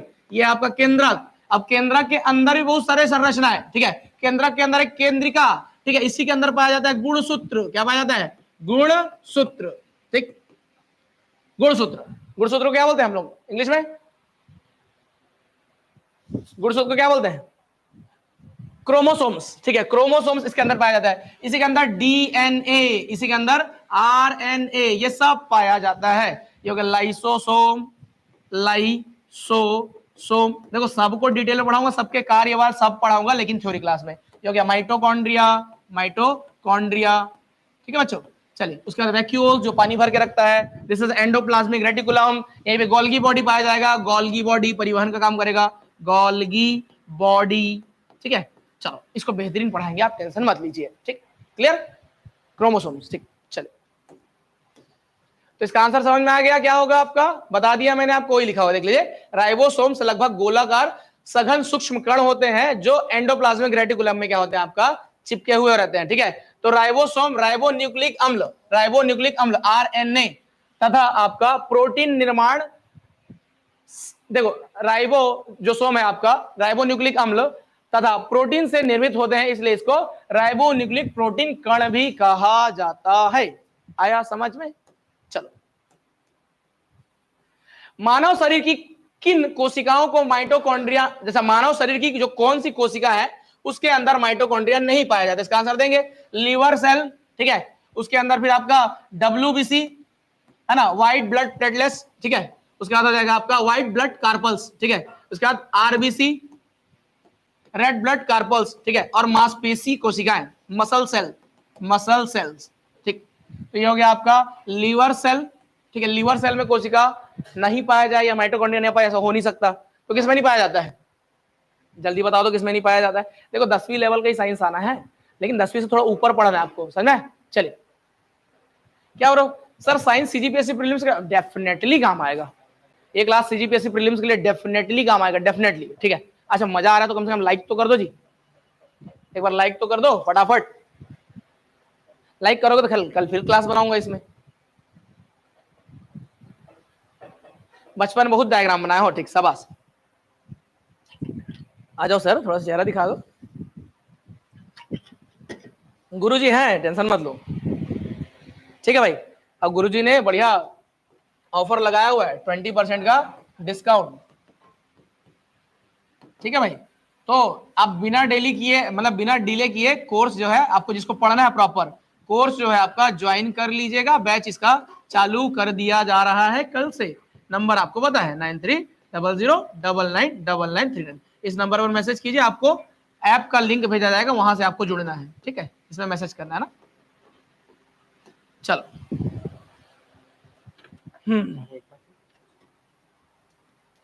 क्या बोलो सर, लाइक करेंगे गुपचुप खिलाओगे? हाँ बिल्कुल खिलाएंगे। बिलासपुर वाले हो ना, आ जाना, ये आसपास वाले हो, खिला दूंगा गुपचुप, ठीक, ठीक है। ज्योति दुबे मैडम आपको गुपचुप बिल्कुल खिलाएंगे। चलो एक देखो, जिन लोग भी नया एप्लीकेशन डाउनलोड कर रहे हैं हमारा, व्हाट्सएप पे मैसेज करेंगे। तो जो एप्लीकेशन डाउनलोड कर रहे हैं कूपन कोड याद रखिएगा, जय माता दी है बिना स्पेस के, ठीक है। और वो आपको कुछ इस तरह से लिखना है, देख लो भाई, जय माता दी ना, जय JAY मत लिख देना, JI लिखना, जय, है ना।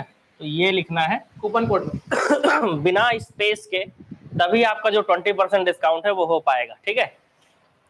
और जो पुराना एप्लीकेशन है वो भी चल ही रहा है, और जो नया वाला एप्लीकेशन है, पुराना भी चलेगा, नया वाला जो एप्लीकेशन है के लोग क्योंकि अभी जो लोग नया एप्लीकेशन डाउनलोड कर रहे हैं, पुराना वाला एप्लीकेशन अभी 7 दिन के लिए बंद हो गया है।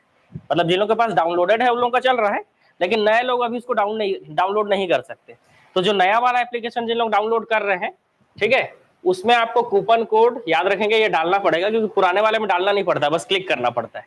नए वाले एप्लीकेशन में आपको कूपन कोड डालना पड़ेगा, इसलिए जय माता दी आप लिखेंगे, ठीक है।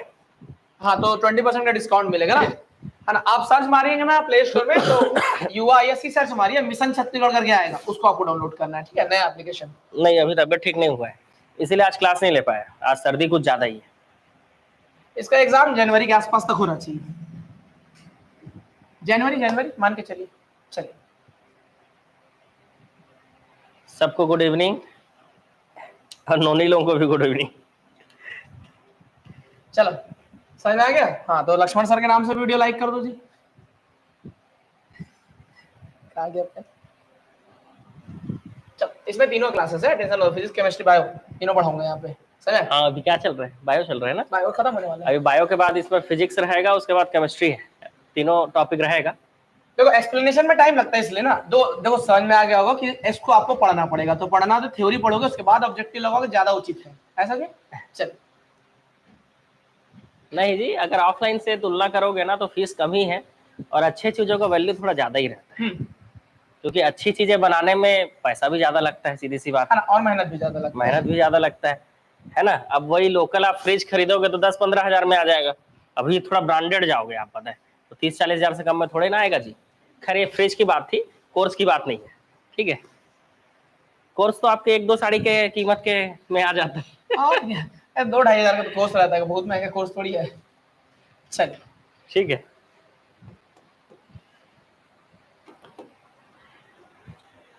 ठीक, इस क्वेश्चन का आंसर दे दिया सबके सब। मानव शरीर की किन कोशिकाओं में माइटोकॉन्ड्रिया नहीं पाया जाता, तो आरबीसी में माइटोकॉन्ड्रिया जो है नहीं पाया जाता है, समझा। चलो, इसलिए 20% कूपन लगाए जी आपके लिए, 20% कूपन, बिल्कुल एकदम। चलिए, तो लिखा हुआ देख लीजिए आपका, स्तनधारी जिसको मैमल्स कहा जाता है, कि विकसित लाल रक्त कणिकाएं, रेड ब्लड कार्पल्स, है ना भाई, आरबीसी में माइटोकॉन्ड्रिया तथा केंद्रक भी नहीं पाया जाता। दोनों पॉइंट को याद रखेंगे, इसमें केंद्रक, न्यूक्लियस भी नहीं पाया जाता है। लाल रक्त कणिकाएं, ठीक है, आरबीसी फेफड़ों से कोशिकाओं तक ऑक्सीजन का परिवहन करती है, ऑक्सी हीमोग्लोबिन बनाकर, ठीक है, क्योंकि उसमें आरबीसी के अंदर ही क्या पाया जाता है आपका, ये जो है इसमें हीमोग्लोबिन नामक आपका क्या पाया जाता है, उसमें एक हार्मोन या प्रोटीन बोल दीजिए, वो पाया जाता है, ठीक है। चलिए, और ऑक्सीजन का परिवहन करती है, और फेफड़ों तक कार्बन डाइऑक्साइड का परिवहन करती है, ठीक है। तो विभिन्न अंगों तक जो है ऑक्सीजन का परिवहन भी आपका आरबीसी करती है, और अंगों से कार्बन डाइऑक्साइड का परिवहन फेफड़ों तक भी क्या करती है, आरबीसी ही करती है। चलो अगला क्वेश्चन।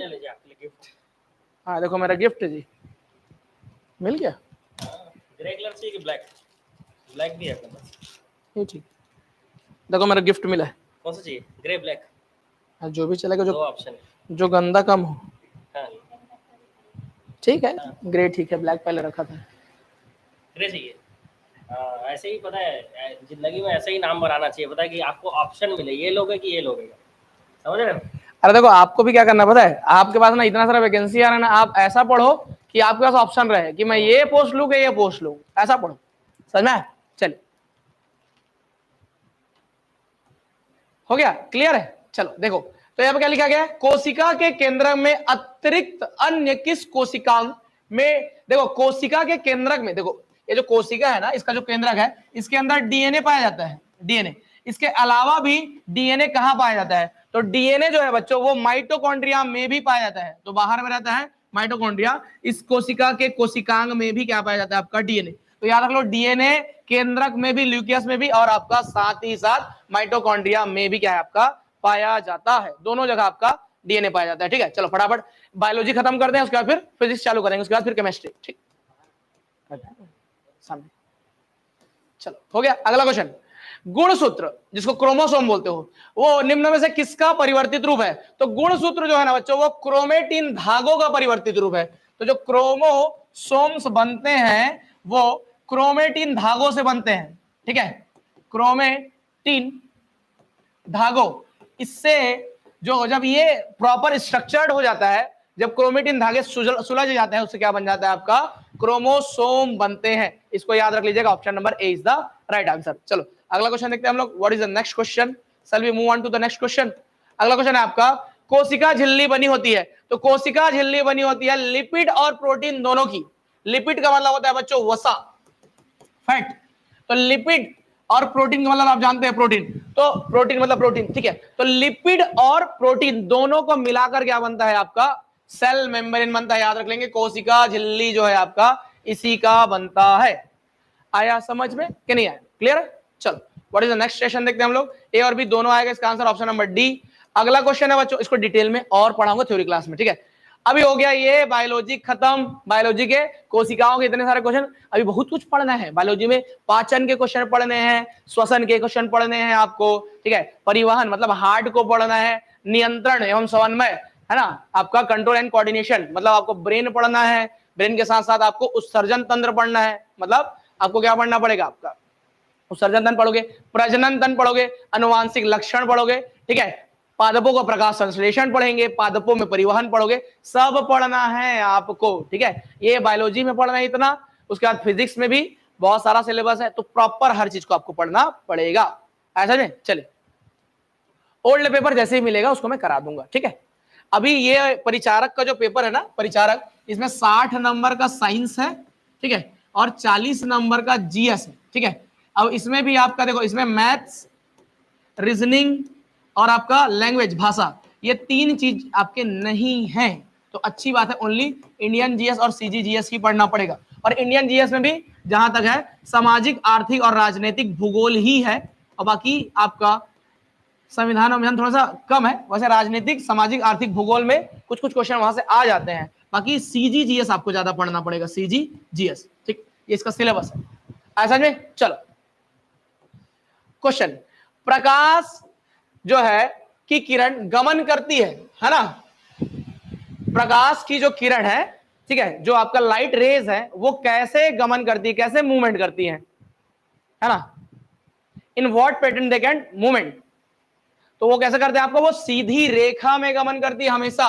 किसमें गमन करती है? सीधी रेखा में गमन करती है। इसका एक्सपेरिमेंट ऐसा है, जैसे आप समतल पृष्ठ पर कोई प्रकाश की किरण को डालेंगे तो उतने ही एंगल पर क्या हो जाएगी, वो मुड़ जाएगी। जैसे 30 डिग्री में आपका ये आया, यहां से 30 डिग्री बनाकर आया, तो 30 डिग्री में ही क्या हो जाएगा, वापस चले जाएगा। ये परावर्तन है। खैर, तो इससे क्या पता चलता है, प्रकाश सीधी रेखा में गमन करती है। दूसरा क्राइटेरिया इससे ये पता चलता है ना। दूसरा, यदि मान के चलिए प्रकाश की किरण है, इसके बीच में कोई ऑब्जेक्ट रख देंगे आप ऐसे, तो इसका जो प्रतिबिंब है ना यहाँ पे बनना चालू हो जाएगा, इमेज, प्रतिबिंब।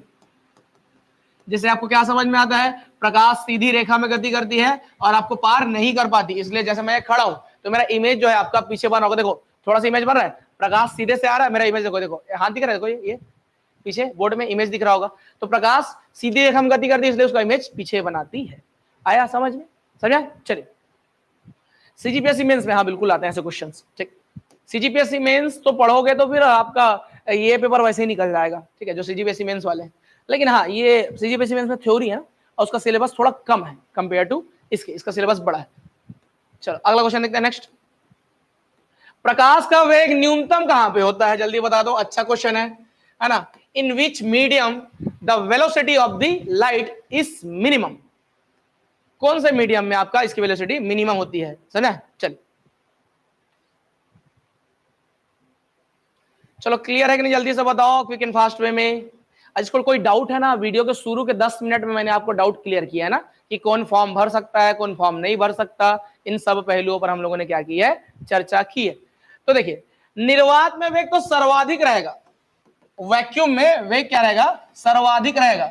जल में, वायु में उससे थोड़ा कम रहेगा। ठीक है, तो इसको ऑर्डर में जाते हैं। सबसे ज्यादा क्या रहेगा आपका, निर्वात में सबसे ज्यादा वेग। ठीक है, इससे थोड़ा कम किस में रहेगा, वायु में रहेगा, और इससे थोड़ा कम किस में रहेगा आपका जल में रहेगा, और सबसे कम किस में रहेगा, कांच में। ऐसा में तो प्रकाश का वेग जैसे अवस्थाएं बदलेंगी वैसे क्या हो जाता है आपका, ये देखिए, ये गैस से ठोस की ओर जाने से इसका वेलोसिटी क्या हो रहा है आपका, कम हो जा रहा है। तो सबसे ज्यादा, सबसे पहले तो निर्वात में, वैक्यूम में सबसे ज्यादा, उससे फिर कम, गैस से कम, फिर किसमें आपका, लिक्विड द्रव में, फिर द्रव से कम आ जाएगा ठोस सॉलिड में। आया समझ में, इस पॉइंट को याद रखिएगा। अच्छा, अब इसी के अपोजिट बताऊं, इसके अपोजिट ऐसा है आपका ध्वनि का वेग। ध्वनि का वेग, चलो इसका ये बढ़िया इंटरेस्टिंग है, ध्वनि का वेग। तो ध्वनि की वेग की बात करें हम लोग, तो सबसे ज्यादा ध्वनि का वेग होता है आपका ठोस में, ठीक है। तो धातु में, खासकर लोहे वोहे में सबसे ज्यादा ध्वनि का वेग होता है, सबसे फास्ट। इससे कम होता है जल में, इससे कम होता है आपका वायु में, और इससे कम होता है कहां आपका, बेसिक वे में, कहां आपका, वैक्यूम में। यदि निर्वात में आप कुछ बोलेंगे तो आपको सुनाई नहीं देगा सामने वाले को, क्योंकि उसको मीडियम की आवश्यकता पड़ती है, प्रकाश को माध्यम की आवश्यकता नहीं पड़ती है, प्रकाश को माध्यम की आवश्यकता नहीं पड़ती है, ठीक है। लेकिन ध्वनि को माध्यम की आवश्यकता पड़ती है, तो निर्वात में तो ट्रैवल ही नहीं करेगा, इसलिए आपको कुछ सुनाई नहीं देगा, तो इसको माध्यम की आवश्यकता पड़ती है, माध्यम की आवश्यकता होती है। आया समझ में। देखो ये सिर्फ आपको बताना है कि आपको क्या क्या पढ़ना है, ध्वनि भी पढ़ना है, प्रकाश भी पढ़ना है, घर्षण भी पढ़ना है, बल भी पढ़ना है, गति भी पढ़ना है, तो सब एकदम डिटेल में पढ़ाया जाएगा आपको, समझा है। चलिए क्लियर। तो ध्वनि की गति सर्वाधिक किसमें होती है, धातु में होती है। तो ऐसे कौन कौन से बच्चे हैं जिन्होंने ट्रेन की पटरी में ऐसे कान लगा के सुना है कि ट्रेन आ रही नहीं आ रही है, तो ट्रेन की पटरी में कान लगा के सुनोगे ना, तो ट्रेन कितनों भी दूर हो आपको उसका वो पता चल जाएगा कि ट्रेन आ रहा है कि नहीं आ रहा है, ऐसा में। चलो क्लियर। चलो क्या हो रहा जी, सर आप साइंस वाले हो क्या, मैं ऑलराउंडर हूँ, मेरे पास सब सब्जेक्ट पढ़ाता हूँ मैं, ठीक है। अरे बाबू मैं ऑलराउंडर हूँ जी, मैं ना तो साइंस वाला हूँ, मैं अपने को केवल साइंस वाला नहीं बोल सकता, ठीक है, क्योंकि मैं साइंस भी पढ़ाता हूँ अच्छे से, मैं आर्ट्स भी पढ़ाता हूँ, है ना, और मैं आपका अदर सब्जेक्ट भी बिल्कुल अच्छे से पढ़ा लेता हूँ, ऐसा में। चले ए बाबू आप साइंस वाले हो क्या, इससे क्या मतलब है, ज्ञान सामने से आ रहा है, वो ज्ञान अच्छा है कि नहीं पहला चीज, और वो आपके समझ में आ रहा है कि नहीं, ये ज्यादा मैटर करता है कि मैं इंजीनियर हूं कि नहीं, ये ज्यादा मैटर करता है, ठीक है। अच्छा by profession I am engineer, ठीक है, उसके बाद मेरे पास बहुत सारी मास्टर्स की डिग्री है, ठीक है, ठीक, बहुत सारी मास्टर्स की डिग्री है मेरे पास ऑलरेडी, समझ में आया। तो मेरा बेसिक, तो पहले तो मैं इंजीनियर हूं, उसके बाद फिर मास्टर्स की डिग्री भी है मेरे पास, समझ में। पीएचडी करना था लेकिन पीएचडी मैंने नहीं किया, बहुत सारे सब्जेक्ट में मैंने मास्टर्स किया हुआ है, ऐसा में। चलो क्लियर। हाँ तो आपको जो है हर सब्जेक्ट में बिल्कुल बेहतरीन तरीके से पढ़ा सकता हूं, ठीक है, क्लियर। तो इसका आंसर हो जाएगा आपका कांच में। क्वेश्चन, मोटर गाड़ी के चालक के साइड मिरर में क्या लगा रहता है। अभी देखो आपने दर्पण सुना होगा, दर्पण इसको बोलते हैं आप मिरर, है ना। अब इस मिरर से सबसे ज्यादा वास्ता किसका रहता है, मिरर सबसे ज्यादा कौन देखता है ये बताओ, मिरर का सबसे ज्यादा वास्ता किससे रहता है, तो मिरर सबसे ज्यादा कौन देखता है, गर्ल्स, लड़कियां ज्यादातर वे में, तो लड़कियां क्या करती है, मिरर सबसे ज्यादा देखती है। तो मिरर जो है आप नहीं जानेंगे, ऐसा है नहीं, ठीक है। दर्पण, तो दर्पण ना बच्चों 3 प्रकार के होते हैं, एक होता है समतल दर्पण, एक होता है आपका उत्तल दर्पण, एक होता है आपका अवतल दर्पण, अवतल दर्पण, ठीक है। इंग्लिश में बोलते हैं कॉनकेव मिरर, कॉनकेव मिरर, इसको बोलते हैं कॉन्वेक्स मिरर, कॉन्वेक्स मिरर, इसको बोलते हैं हम लोग प्लेन मिरर। ये 3 प्रकार के मिरर होते हैं, ठीक है। तो ये मिरर जो है आपका, अब अलग अलग क्या बनाएंगे, इमेज बनाएंगे आपका। तो पूछा जा रहा है आपका कि जो आपके लाइट होती है, लाइट सॉरी क्या बोलते हैं आपका, साइड मिरर होते हैं गाड़ी का, उसमें क्या होता है, उसमें क्या होता है, उत्तल दर्पण लगा रहता है, अवतल दर्पण लगा रहता है, ये बताओ तो फटाफट। सबसे ज्यादा लड़के देखते हैं, कुछ लड़के भी बहुत ज्यादा देखते हैं, चलो अच्छा बॉयज भी देखते हैं, ठीक ठीक, चलो चलो लड़कियां मेरी जो है आपका रानी लक्ष्मीबाइयों, आप जो है आपका गुस्सा ना हो, बिल्कुल इस बार क्या करना है आपको, ज्यादा सिलेक्शन लेना है लड़कियों से, ठीक है। चल सॉरी लड़कियों से बोल दिया क्या, लड़कों से ज्यादा सिलेक्शन लेना है। वैसे आजकल की जो बेटियां हैं, है ना, और आजकल की आप लोग तो लक्ष्मी हो जी, लड़कियां तो पूरी लक्ष्मी होती है ना, मैं तो लक्ष्मी ही मानता हूँ, जितनी भी लड़कियां हैं सबको, तो लक्ष्मी लोगों को क्या टेंशन है, चलो समझा, चले।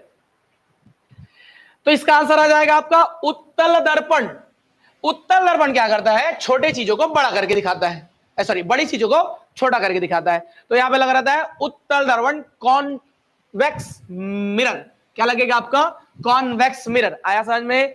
अच्छा कॉन्वेक्स मिरर क्या होता है बच्चों, जैसे देखो जैसे ये उभरा रहता है ना, जो किनारों पर क्या रहता है आपका, किनारों पर जो है आपका दबा हुआ रहता है और बीच में उभरा रहता है, इसको बोलते हैं उत्तल दर्पण। और जो ऐसा रहता है इसको बोलते हैं हम लोग क्या, इसको बोलते हैं अवतल दर्पण। क्या बोलते हैं, अवतल दर्पण। ऐसा में this is the plane mirror. Plane mirror तो सीधा सीधा होता है, सबसे ज्यादा यूज हम लोग क्या करते हैं, प्लेन मिरर। ऐसा में चलो, इतना कॉन्सेप्ट क्लियर है, जल्दी बताइए। चले चलो चलो जोक सपाट, चले आगे चले, देखते हैं नेक्स्ट। तो उत्तल दर्पण क्या करता है, किसी भी चीज का बड़ा जो रूप है उसका छोटा रूप या छोटा इमेज बनाने का कार्य करता है आपका उत्तल दर्पण। ठीक है, चलिए मोटर कार के हेडलाइट में किसका प्रयोग किया जाता है, बताओ। उत्तल दर्पण, समतल दर्पण, अवतल दर्पण या उत्तल लेंस, क्या प्रयोग करते हो, जल्दी से बताइए, क्विक एंड फास्ट वे में। अवतल दर्पण, शाबाश। देखो मोटर गाड़ी का हेडलाइट में बता दूं, देखो ये हो गया बच्चों हेडलाइट। ठीक है, यहां पे एक तो बल्ब लगे रहेगा और यहां पे इसके फिर सामने वो खोखला वाला वो कांच लगे रहेगा। ठीक है, तो ये वाला जो सेक्शन है, ये वाला सेक्शन, ये वाला जो सेक्शन है, तो यहां पे जब ये लाइट जो है, प्रकाश की किरण जो है, आप समझिए प्रकाश की किरण जो है आपका यहां से निकलती है, यहां टकराती है, सीधे भागती है, यहां से निकलती है, यहां से टकराती है, सीधे भागती है, यहां से निकलेगी इधर टकराएगी, सीधे भागेगी, इधर से निकलेगी इधर टकराएगी, सीधे भागेगी। ये और ये ऐसा, समझ में आया? तो ये जो दर्पण लगा हुआ है, ये दर्पण, दिस इज द दर्पण ना, तो ये जो दर्पण है दैट इज कॉल्ड अवतल दर्पण। कैसा है, अवतल दर्पण, समझा? तो अवतल दर्पण क्या करता है आपका, अवतल दर्पण किसी चीज को क्या करता है आपका, जैसे मान के चलिए देखिए ये अवतल दर्पण है, तो ऐसे जब टकराएगा ये क्या करेगा, किसी चीज को फोकस करेगा, उसको क्या करेगा, फोकस, इसको फोकस करने काम करेगा। ठीक है, तो इसका क्या करेगा, अभिसारी करेगा, अभिसारी। ठीक है, समझ में आया, क्लियर? इसको क्या करेगा, कन्वर्ज करेगा। ठीक है, it is a converging lens. क्या करेगा, कन्वर्जिंग लेंस, इसको क्या बोलेंगे, कन्वर्जिंग लेंस, अभिसार करेगा, समझ में? इसलिए क्या करते हैं, फोकस करके सीधा जाता है, इसलिए लगाता है यहाँ पे अवतल दर्पण। आया समझ में कि नहीं आया? ठीक है, सब प्रैक्टिकल रूप से आप देख सकते हो। समझ? चलो अगला क्वेश्चन लिखा हुआ देख लीजिए आपका, समतल दर्पण द्वारा प्रतिबिंब कैसा रहता है, तो बता दो, वास्तविक रहता है, काल्पनिक रहता है, दोनों रहता है, इनमें से कोई नहीं। इसका आंसर दो जो होगा उसको चॉकलेट देंगे हम। अच्छा वीडियो मजा, अच्छा ये बताओ साइंस पढ़ने में मजा आ रहा है कि नहीं आ रहा है? मेरे को साइंस पढ़ाने में बहुत मजा आता है। ठीक, साइंस पढ़ाने में बहुत मजा आता है मेरे को।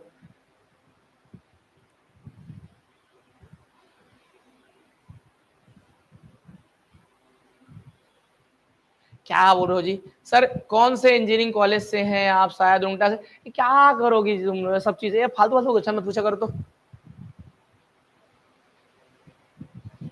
एक से क्वेश्चन अब मिलने आना, तुमको बताऊंगा यहाँ पे मैं कौन से कॉलेज से हूँ, है ना, मैंने अपनी मास्टर्स की डिग्री कहाँ से ली हुई है, ये सब चीज आपको बताऊंगा।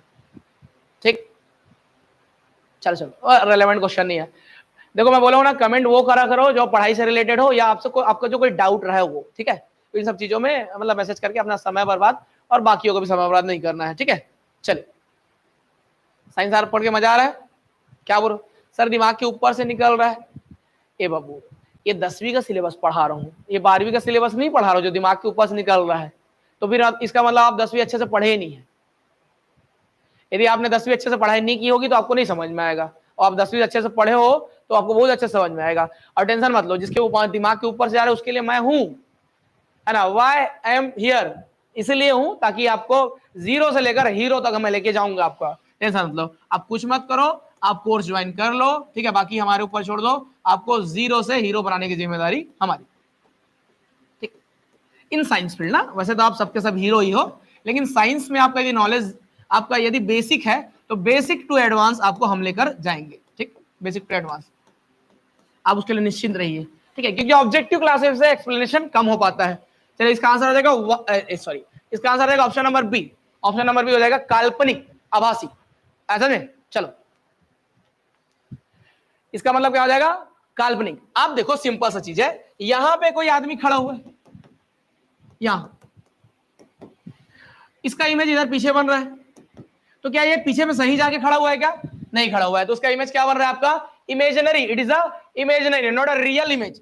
यहाँ पे not a real image, it can be form a imaginary image, ठीक है, इमेजिनरी इमेज, ठीक है, it can form a imaginary image. ये क्या बनाता है आपका? एक काल्पनिक प्रतिबिंब बनाता है।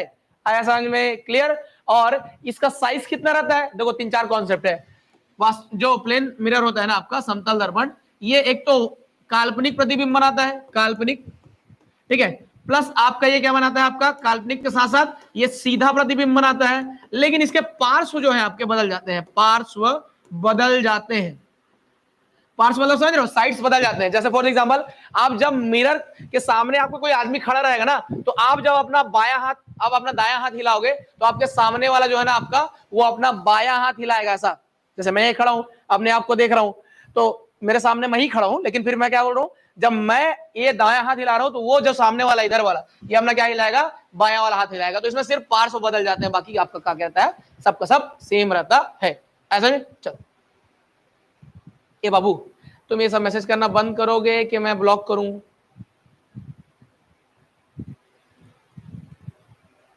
ये मैसेज करना बंद करेंगे कि हम आपको रिमूव करें? बच्चों जल्दी से बता दो। पढ़ाई पे फोकस नहीं करेंगे तो क्लास से ब्लॉक कर दिया जाएगा। तो देख लीजिए, अब एक बार भी कमेंट आया तो फिर ब्लॉक। ठीक, चलो, क्योंकि हमें पढ़ना है और कुछ नहीं।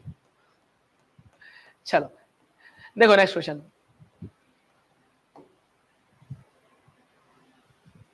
लेंस की एसआई मात्रक क्या होता है? तो लेंस का एसआई मात्रक होता है बच्चों डाईऑप्टर। किसे नापते हैं इसको? डाईऑप्टर। इसको डी से रिप्रेजेंट करते हैं, डाईऑप्टर। आया समझ में? क्लियर। ये कहलाता है आपका डाईऑप्टर। समझा है? क्या बोलो, इस सज्जन को क्या परेशानी है भाई? खतरनाक। चलो, नहीं कल का ना वो जो पेपर पोस्टपोन हुआ ना, उसके बाद जो है ना, देख लीजिए ना, उसको जो है नापने का जो है आपका एसआई मात्रा क्या है बच्चों? आपका एसआई मात्रा का मतलब होता है आपका सिस्टम ऑफ इंटरनेशनल यूनिट, ठीक है। एसआई मतलब होता है सिस्टम ऑफ इंटरनेशनल यूनिट, मतलब वो यूनिट जिसको हर जगह क्या किया जाता है? मापा जाता है, ठीक है। तो ये जो यूनिट्स है ना, उसको नापने की 3-4 पद्धति होती है। पहले 3 पद्धति होती है। एक होता है एमकेएस पद्धति, ठीक है, एमकेएस मीटर, ठीक है, केजी, और सेकंड पद्धति दूसरा होता है आपका सीजीएस पद्धति, सेंटीमीटर, फिर इसके आपका सेंटीमीटर, ग्राम, एंड आपका सेकंड पद्धति थर्ड हो जाएगा एफपीएस पद्धति, फुट, पाउंड एंड सेकंड आपका सेकंड पद्धति। ऐसा में तो उसमें से जो एमकेएस पद्धति है उसको एसआई पद्धति के रूप में ले लिया गया है। तो आप विश्व के हर जगह में जाएंगे, ये आप मीटर बोलेंगे तो वहां पे उतना ही दिखाया जाएगा आपको, इतना बड़ा 1 मीटर। ऐसा नहीं? चलो, तो ये हो गया डाईऑप्टर। तो लेंस की क्षमता किससे नापते हैं हम लोग? डाईऑप्टर से नापते हैं। अगला क्वेश्चन है आपका, प्रकाश की किरणों का पथ दर्शाने वाले चित्रों को क्या कहा जाता है? तो ये क्या कहलाता है आपका? प्रकाश के किरणों का चित्र दर्शाने वाले को क्या बोलते हैं हम लोग? किरण आंकड़े, ठीक है, किरण डायग्राम। इसको क्या बोलेंगे? रे डायग्राम। इसको क्या बोलेंगे? किरण आरेख, रे डायग्राम। ये सब बताएंगे ना, प्रकाश के पथ, ऐसा एक अवतल दर्पण था, ऐसा करके ऐसे आया, ठीक है, ये टकरा के ऐसे निकल गया, ये सब चीजें जो है आपका ये कहलाता है किरण आरेख। क्या कहलाता है आपका? किरण आरेख। ठीक, अच्छा एक मिनट रुको, तो इसका आंसर मेरे को चेक करने दो ना, 2 मिनट का समय देंगे। इसमें किरण पुंज लिया गया, किरण आरेख लिया गया है। 1 मिनट में देख ले रहा हूं ना, शायद इसमें पुंज हो सकता है इसलिए।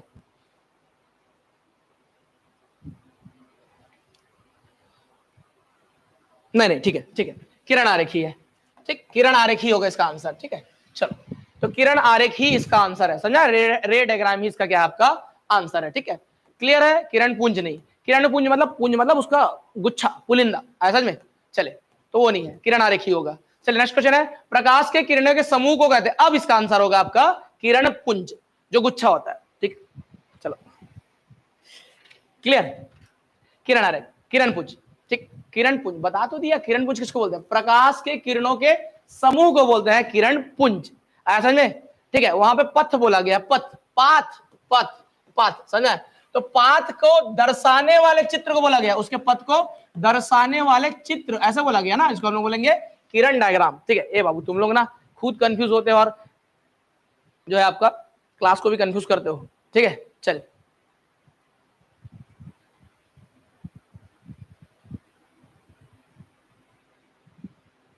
ठीक है, ठीक है, हाउस वाइफ है सर, हम सो रहे हैं, कोई बात नहीं, सो जाइए, 11:30 तक क्लास लूंगा ना मैं।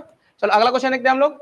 ये हो गया, उत्तल लेंस की क्षमता होती है ऋणात्मक धनात्मक ए और बी दोनों। तो उत्तल लेंस कैसा होता है, कॉन्वेक्स लेंस जो है आपका वो कैसा होता है, उसकी क्षमता कैसी होती है, धनात्मक ऋणात्मक या ए और बी दोनों? जल्दी से बता दीजिए क्या होता है आपका उत्तल लेंस की क्षमता क्या होती है आपकी, जहां तक आपका धनात्मक होती है, it is a positive in nature. उत्तल लेंस की क्षमता क्या होती है आपकी, धनात्मक होती है। इसके आधार पर तो धनात्मक ही लिया गया है, ठीक है। चलो इसका लिया गया है धनात्मक, इसकी क्षमता। तो देखो क्या होता है, आप जब ये सब चीज पढ़ाएंगे ना आपको, देखो ये ऐसा बनता है, ठीक है। तो आप समझिएगा इधर इधर पे कोई भी चीज रहे, ये होता है आपका पॉजिटिव, और नीचे से ऊपर कोई चीज रहे तो ये हो जाएगा आपका पॉजिटिव, ठीक। इधर नीचे में रहा, नीचे वाला चीज ये नेगेटिव हो जाएगा, ठीक है। और इस डायग्राम में रहा तो ये क्या हो जाएगा आपका नेगेटिव, लेकिन ऊपर रहा तो आपका ये पॉजिटिव। क्लियर? इसको मैं प्रॉपर पढ़ाऊंगा थ्योरी क्लास में, ठीक है, क्योंकि यहाँ पे पढ़ाऊंगा तो आधा घंटा इसमें चल देगा। ये कहलाता है आपका नेगेटिव, ये कहलाता है आपका ऐसे नीचे ये भी नेगेटिव, ठीक है। तो चार जो चतुर्थांश होते हैं उसी के आधार पर आपको याद रखना है। पहला चतुर्थांश में प्लस और प्लस, एक्स एक्सिस भी प्लस और वाई एक्सिस भी प्लस, आपने सुना होगा। दूसरा चतुर्थांश में आपका एक्स एक्सिस माइनस लेकिन वाई एक्सिस प्लस। तीसरा चतुर्थांश एक्स एक्सिस भी माइनस, मतलब ये भी माइनस और ये भी माइनस, दोनों माइनस माइनस। और चौथा हो जाता है आपका ये प्लस लेकिन आपका ये जो है आपका माइनस वाई एक्सिस। तो y इसके लिए माइनस है, ठीक है, इसके लिए ये वाले के लिए थर्ड चतुर्थांश के लिए दोनों है। तो इसी आधार पर क्या करते हैं हम लोग उत्तल लेंस और अवतल लेंस को देखते हैं, ऐसा समझे। चलो इस क्वेश्चन का आंसर धनात्मक ले लेंगे और अवतल लेंस के लिए इसको ऋणात्मक ले लेंगे, ठीक है। अवतल लेंस के लिए इसको क्या ले लोगे आप, ऋणात्मक ले लोगे। चलो अगला क्वेश्चन देखते हैं लोग, what is the next question, समझ में। अगला क्वेश्चन देखते हैं हम लोग, उत्तल लेंस को कहते हैं, उत्तल लेंस क्या कहलाता है बच्चों, अभिसारी लेंस या द्वि उत्तल लेंस, अपसारी lens, converging lens, diverging lens. तो कन्वर्ज करता है कि डाइवर्ज करता है, ये वाला बात हो जाएगा आपका। तो उत्तल लेंस क्या करता है जल्दी बताओ, कन्वर्ज करता है कि डाइवर्ज करता है, ठीक। समूह का मतलब हाँ पुंज।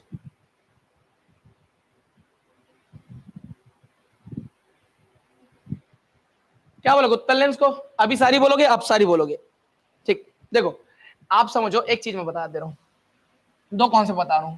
जो उत्तल दर्पण होता है, दोनों अलग अलग ना, दर्पण मतलब होता है मिरर, क्या होता है मिरर, ऐसा नहीं। और होता है इज इक्वल टू होता है आपका अवतल, अवतल अवतल लेंस की तरह, क्या होता है अवतल लेंस की तरह, ठीक, याद रखेंगे ये दोनों इक्वल रहते हैं। तो अवतल लेंस, तो ये जो है आपका ये दोनों बराबर रहते हैं। उसी प्रकार अवतल अवतल दर्पण, अवतल दर्पण जो है ये इक्वल टू रहते हैं उत्तल लेंस के। ये मैं थ्योरी क्लास में आपको प्रॉपर पढ़ाऊंगा। तो आप समझिए जैसे मैंने बोला आपका ये अवतल दर्पण, अवतल दर्पण, ये देखो इसका एक साइड जो है, दर्पण और लेंस में क्या अंतर है, लेंस मतलब जिसके पास दो परावर्तक सतह है दैट इज कॉल्ड लेंस, मतलब दो जगह से वहां रिफ्लेक्शन हो सकता है, ठीक है। जिसके पास एक ही परावर्तक सतह है दैट इज कॉल्ड दर्पण, ऐसा है। इसका पिछला वाला हिस्सा जो है आपका वो पेंटेड हुआ रहता है। तो जो अवतल दर्पण है वो क्या करता है, फोकस करने काम करता है। तो अवतल दर्पण को पूछे तो ये क्या हो जाएगा, अभिसारी, क्या हो जाएगा अभिसारी, कन्वर्ज करेगा, क्या करेगा कन्वर्जिंग, कन्वर्जिंग, आया समझ में। और उसी प्रकार जो उत्तल लेंस होता है ना ये भी होता है अभिसारी, क्या होता है ये भी होता है अभिसारी, है ना। इसको बोलेंगे हम लोग कन्वर्जिंग, ये भी क्या करेगा कन्वर्ज करने का काम करेगा। और इसके अपोजिट उत्तल दर्पण, जैसे ये हो गया उत्तल दर्पण, इसका एक सिरा हम लोग पॉइंट कर देते हैं, टकराएगा इधर भागेगा, टकराएगा इधर भागेगा, इसमें टकराएगा सेंटर की तरफ आएगा, इसको बोलते हैं हम लोग क्या अपसारी, बाहर भाग रहा है ना अपसारी। और ये इक्वल टू होता है आपके किसके, आपके अवतल दर्पण के। तो ये भी हो जाएगा आपका अपसारी, डाइवर्जिंग, क्या हो जाएगा डाइवर्जिंग। आया समझ में, ठीक है। बस इस कॉन्सेप्ट को याद रख लो, आपको कभी गलत नहीं होगा। ये दोनों को याद रखो, ये दोनों वैसे ही याद हो जाएंगे।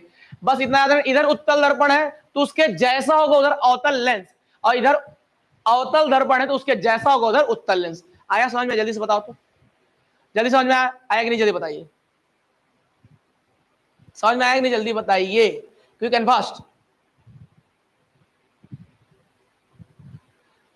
ट्रिक बताऊं तो ट्रिक जो है ना मैं आपका थ्योरी क्लास में बता दूंगा, और क्लास देखो ये तो डेमो क्लास है, और क्लासेस लूंगा, अभी टेंशन मत लो। अभी देखो थोड़ा सा लाइक वाइक कर दो भाई, 400 लाइक करो फटाक फटाक, समझ में? चलिए क्लियर है यहां तक? चलिए अगला देखते हैं नेक्स्ट। इसका आंसर क्या हो जाएगा? यहां बोला गया उत्तल लेंस, तो ये हो जाएगा अभिसारी। क्या हो जाएगा बच्चों? अभिसारी। ठीक है भाई, तो बता देता हूं, इसका मतलब होता है कन्वर्जिंग, कन्वर्जिंग। ठीक है, उसके बाद क्या होता है आपका? ये होता है डाइवर्जिंग।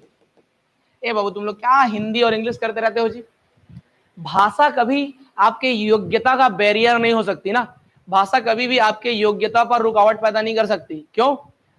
अरे बाबू मैं भी तो इंग्लिश मीडियम से हूं, लेकिन फिर भी हिंदी बहुत अच्छे से बन जाता है ना?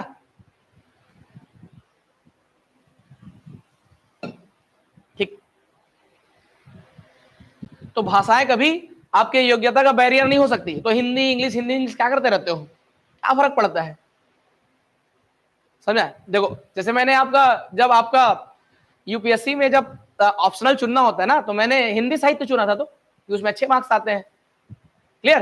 तो कोई फर्क नहीं पड़ता आप इंग्लिश मीडियम से हिंदी मीडियम से, क्या फर्क पड़ता है? भाषा कभी आपकी योग्यता का बैरियर नहीं बन सकती है। ठीक है, तो भाषा अपने आप को बाइलिंगुअल रखा करो, दोनों, मतलब दोनों लैंग्वेज में आप क्या कर सको, आप प्रॉपर समझे, ऐसा में। चलो क्वेश्चन है, अवतल लेंस को कहते हैं, तो अभी तो बता दिया, इसको क्या बोलते हैं हम लोग? डाइवर्जिंग, अपसारी, डाइवर्जिंग, डाइवर्जिंग, ऐसा में। चलो क्लियर है? डाइवर्जिंग हो गया।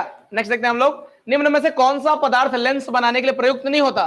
देखो कांच से लेंस बनाते हो, जल से भी लेंस बनता है। अरे जल से भी तो आपका मिरर दिखता है ना, उधर प्लास्टिक से भी लेंस बना सकते हो। ठीक है, मिट्टी से जो है लेंस नहीं बन सकता। ऑप्शन नंबर एकदम सिली क्वेश्चन है ये, सॉइल से आपका लेंस नहीं बन सकता। बोलोगे सर प्लास्टिक से कैसे बनाते हैं? कैसे नहीं बनाते हैं प्लास्टिक से, है ना? जैसे ये मेरा मोबाइल है, ठीक, तो आप देखिए ये कांच, प्रॉपर कांच थोड़ी ना जी, कुछ ना कुछ इसमें क्या रहेगा आपका? प्लास्टिक ही रहेगा। देखो ये मोबाइल है, इसमें लेकिन आप अपना चेहरा देखोगे दिख जाएगा आपको इसमें। देखो अब खैर नहीं दिखेगा, अपने मोबाइल में बैक करके देखिए, आपको ये दिख जाएगा आपका चेहरा। ठीक, तो ये क्या है आपका? टफन प्लास्टिक वगैरह वही क्या होता है आपका? होता है। ठीक है, ग्लास बोल देते हैं, लेकिन पूरा ग्लास नहीं रहता है, कांच रहता है, तो कभी कभी टूट जाता है ये। तो इसे क्या कर सकते हो आपका? बेसिक वे में आप मिरर बना सकते हो। इसी पानी से भी आप क्या बना सकते हैं? मिरर बना सकते हैं। ठीक है, चलो अभी हो गया ये आपका फिजिक्स खत्म, है ना? फिजिक्स के क्वेश्चन खत्म हो गए। अभी हमको पढ़ना है कि आपका केमिस्ट्री, केमिस्ट्री चालू करते हैं हम लोग। तो केमिस्ट्री में देखिए ज्यादा क्वेश्चन नहीं है, 10 क्वेश्चन बस है। तो 1930 में परमाणु सिद्धांत किसने दिया था, जिसके कारण इलेक्ट्रॉन और प्रोटॉन के बारे में जानकारी मिली थी? तो 1905 में परमाणु सिद्धांत किसने दिया था, जिसके कारण जो है आपका प्रोटॉन और इलेक्ट्रॉन के बारे में जानकारी मिली थी? देखो प्रोटॉन इलेक्ट्रॉन एकदम बेहतरीन तरीके से आपको पढ़ाया जाएगा, टेंशन मत लीजिए। अच्छा अब मेरे को ये बताओ, कौन कौन सा जो बच्चा है जिसने मेरा अम्ल और क्षार वाला वीडियो नहीं देखा है? मेरे को ये बताओ, अम्ल क्षार वाला वीडियो कौन कौन नहीं देखे? मेरे को ये बता दो जल्दी फटाफट। ये जो मैंने वीडियो बनाया था, कौन सा आपका? ये देख लो, थोड़ा सा नीचे जाओगे, ये अभी कल ही बनाया था, परसों बनाया था, एक दिन पहले, कल ही दिखा रहा है। ये वाला वीडियो कौन कौन नहीं देखा है? अम्ल और क्षार, ये वाला वीडियो यदि आप नहीं देखे हो तो ये वाला वीडियो आप देख लीजिएगा। ये देखो नीचे देखा ना, ये अजय सर वाला अम्ल और क्षार, ये वाला वीडियो ध्यान से देख लीजिएगा, ये आपके लिए ही बनाया गया है। ठीक, चलो जो नहीं देखा है वो देख लीजिएगा। ठीक है, चलो इसका आंसर हो जाएगा J Thomson, option number B. याद रख लीजिए 1930 में परमाणु सिद्धांत किसने दिया, जिसके कारण इलेक्ट्रॉन और प्रोटॉन की खोज हुई? तो that person is J Thomson. उसको डिटेल में पढ़ाऊंगा, टेंशन मत लो। चलो अगला क्वेश्चन है आपका, परमाणु का कौन सा मॉडल क्रिसमस पुंडित के नाम से जाना जाता है, या सॉरी क्रिसमस पुडिंग के नाम से जाना जाता है? तो कौन सा मॉडल जो है आपका क्रिसमस पुडिंग के नाम से जाना जाता है? Thomas model, Rutherford model? देखो जब आपको मैं वर्ड सारणी पढ़ाऊंगा या परमाणुओं की संरचना पर हम जब बात करेंगे, तो ये जो सेक्शन है इसको डिटेल में पढ़ाया जाएगा। ठीक है, तो यहां पे आप समझिए, ये है आपका थॉमसन। ठीक है, जे थॉमसन, ये थॉमसन मॉडल को ही हम लोग बोलते हैं क्रिसमस पुडिंग मॉडल, या क्रिसमस पुडिंग के समान वाला मॉडल, ऐसा नहीं? चलिए क्या हो रहा है, प्लेलिस्ट बना दिया गया है, प्लेलिस्ट बना दिया गया है, प्रयोगशाला परिचायक वाला जो है ना उसी में ही ये डला हुआ है। ठीक है, चलो अगला क्वेश्चन देखते हैं हम लोग। Next, what is the next? परमाणु की संरचना की वर्तमान अवधारणा, परमाणु की संरचना है ना भाई, structure of the atom, structure of the atom, structure of the atom. ठीक है, इसकी जो अवधारणा है वो कौन से वैज्ञानिक ने दी? तो वर्तमान वाला नील बोर ने दी है। वर्तमान वाला किसने दिया? आपका नील बोर। तो लेटेस्ट वाला किन्होंने दिया? आपका नील बोर ने दिया हुआ है। समझा? चलो, जनजाति का प्लेलिस्ट बना हुआ है, बना दिया हूं, ट्राइबल जनजाति का प्लेलिस्ट बना दिया हूं, देख लेना, मिल जाएगा आपको। चलो अगला क्वेश्चन देखते हैं। Next, what is the next question? उस परमाणु का नाम बताइए जिसके न्यूक्लियस में कोई न्यूट्रॉन नहीं पाया जाता। तो ऐसा कौन सा परमाणु जिसके न्यूक्लियस में न्यूट्रॉन ही नहीं होता? जैसा कि आपको पता है कि मैंने लास्ट क्लास में भी पढ़ाया था आपका, कि क्या पढ़ाया था आपको, कि देखिए आपका यहाँ पे परमाणु जो होता है ना, तो परमाणु में दो कण होते हैं। एक होता है उसका केंद्रक, इसको क्या बोलते हैं हम लोग? केंद्रक। तो केंद्रक के अंदर दो कण होते हैं, एक होता है आपका प्रोटॉन, एक पाया जाता है आपका न्यूट्रॉन। ये उदासीन रहता है, इसमें कोई चार्ज नहीं देता है। ये क्या रहता है? आपका पॉजिटिव रहता है। इसके आजू बाजू में इलेक्ट्रॉन क्या करते हैं? आपका मूवमेंट करते रहते हैं, ऐसा में। तो आप समझिए, परमाणु परमाणु एक निकाला जाता है परमाणु क्रमांक, या इसी को बोलते हैं परमाणु संख्या, या इसी को आप लोग क्या बोलते हो? Atomic number. एटॉमिक नंबर, ये तीनों हो गया। ये जो है ये क्या होता है? तो ये होता है आपका is equal two numbers of electron, numbers of electron. और कभी कभी क्या होता है आपका नंबर्स ऑफ इलेक्ट्रॉन को उतना सफिशिएंट ना लेकर is equal two numbers of proton, numbers of proton.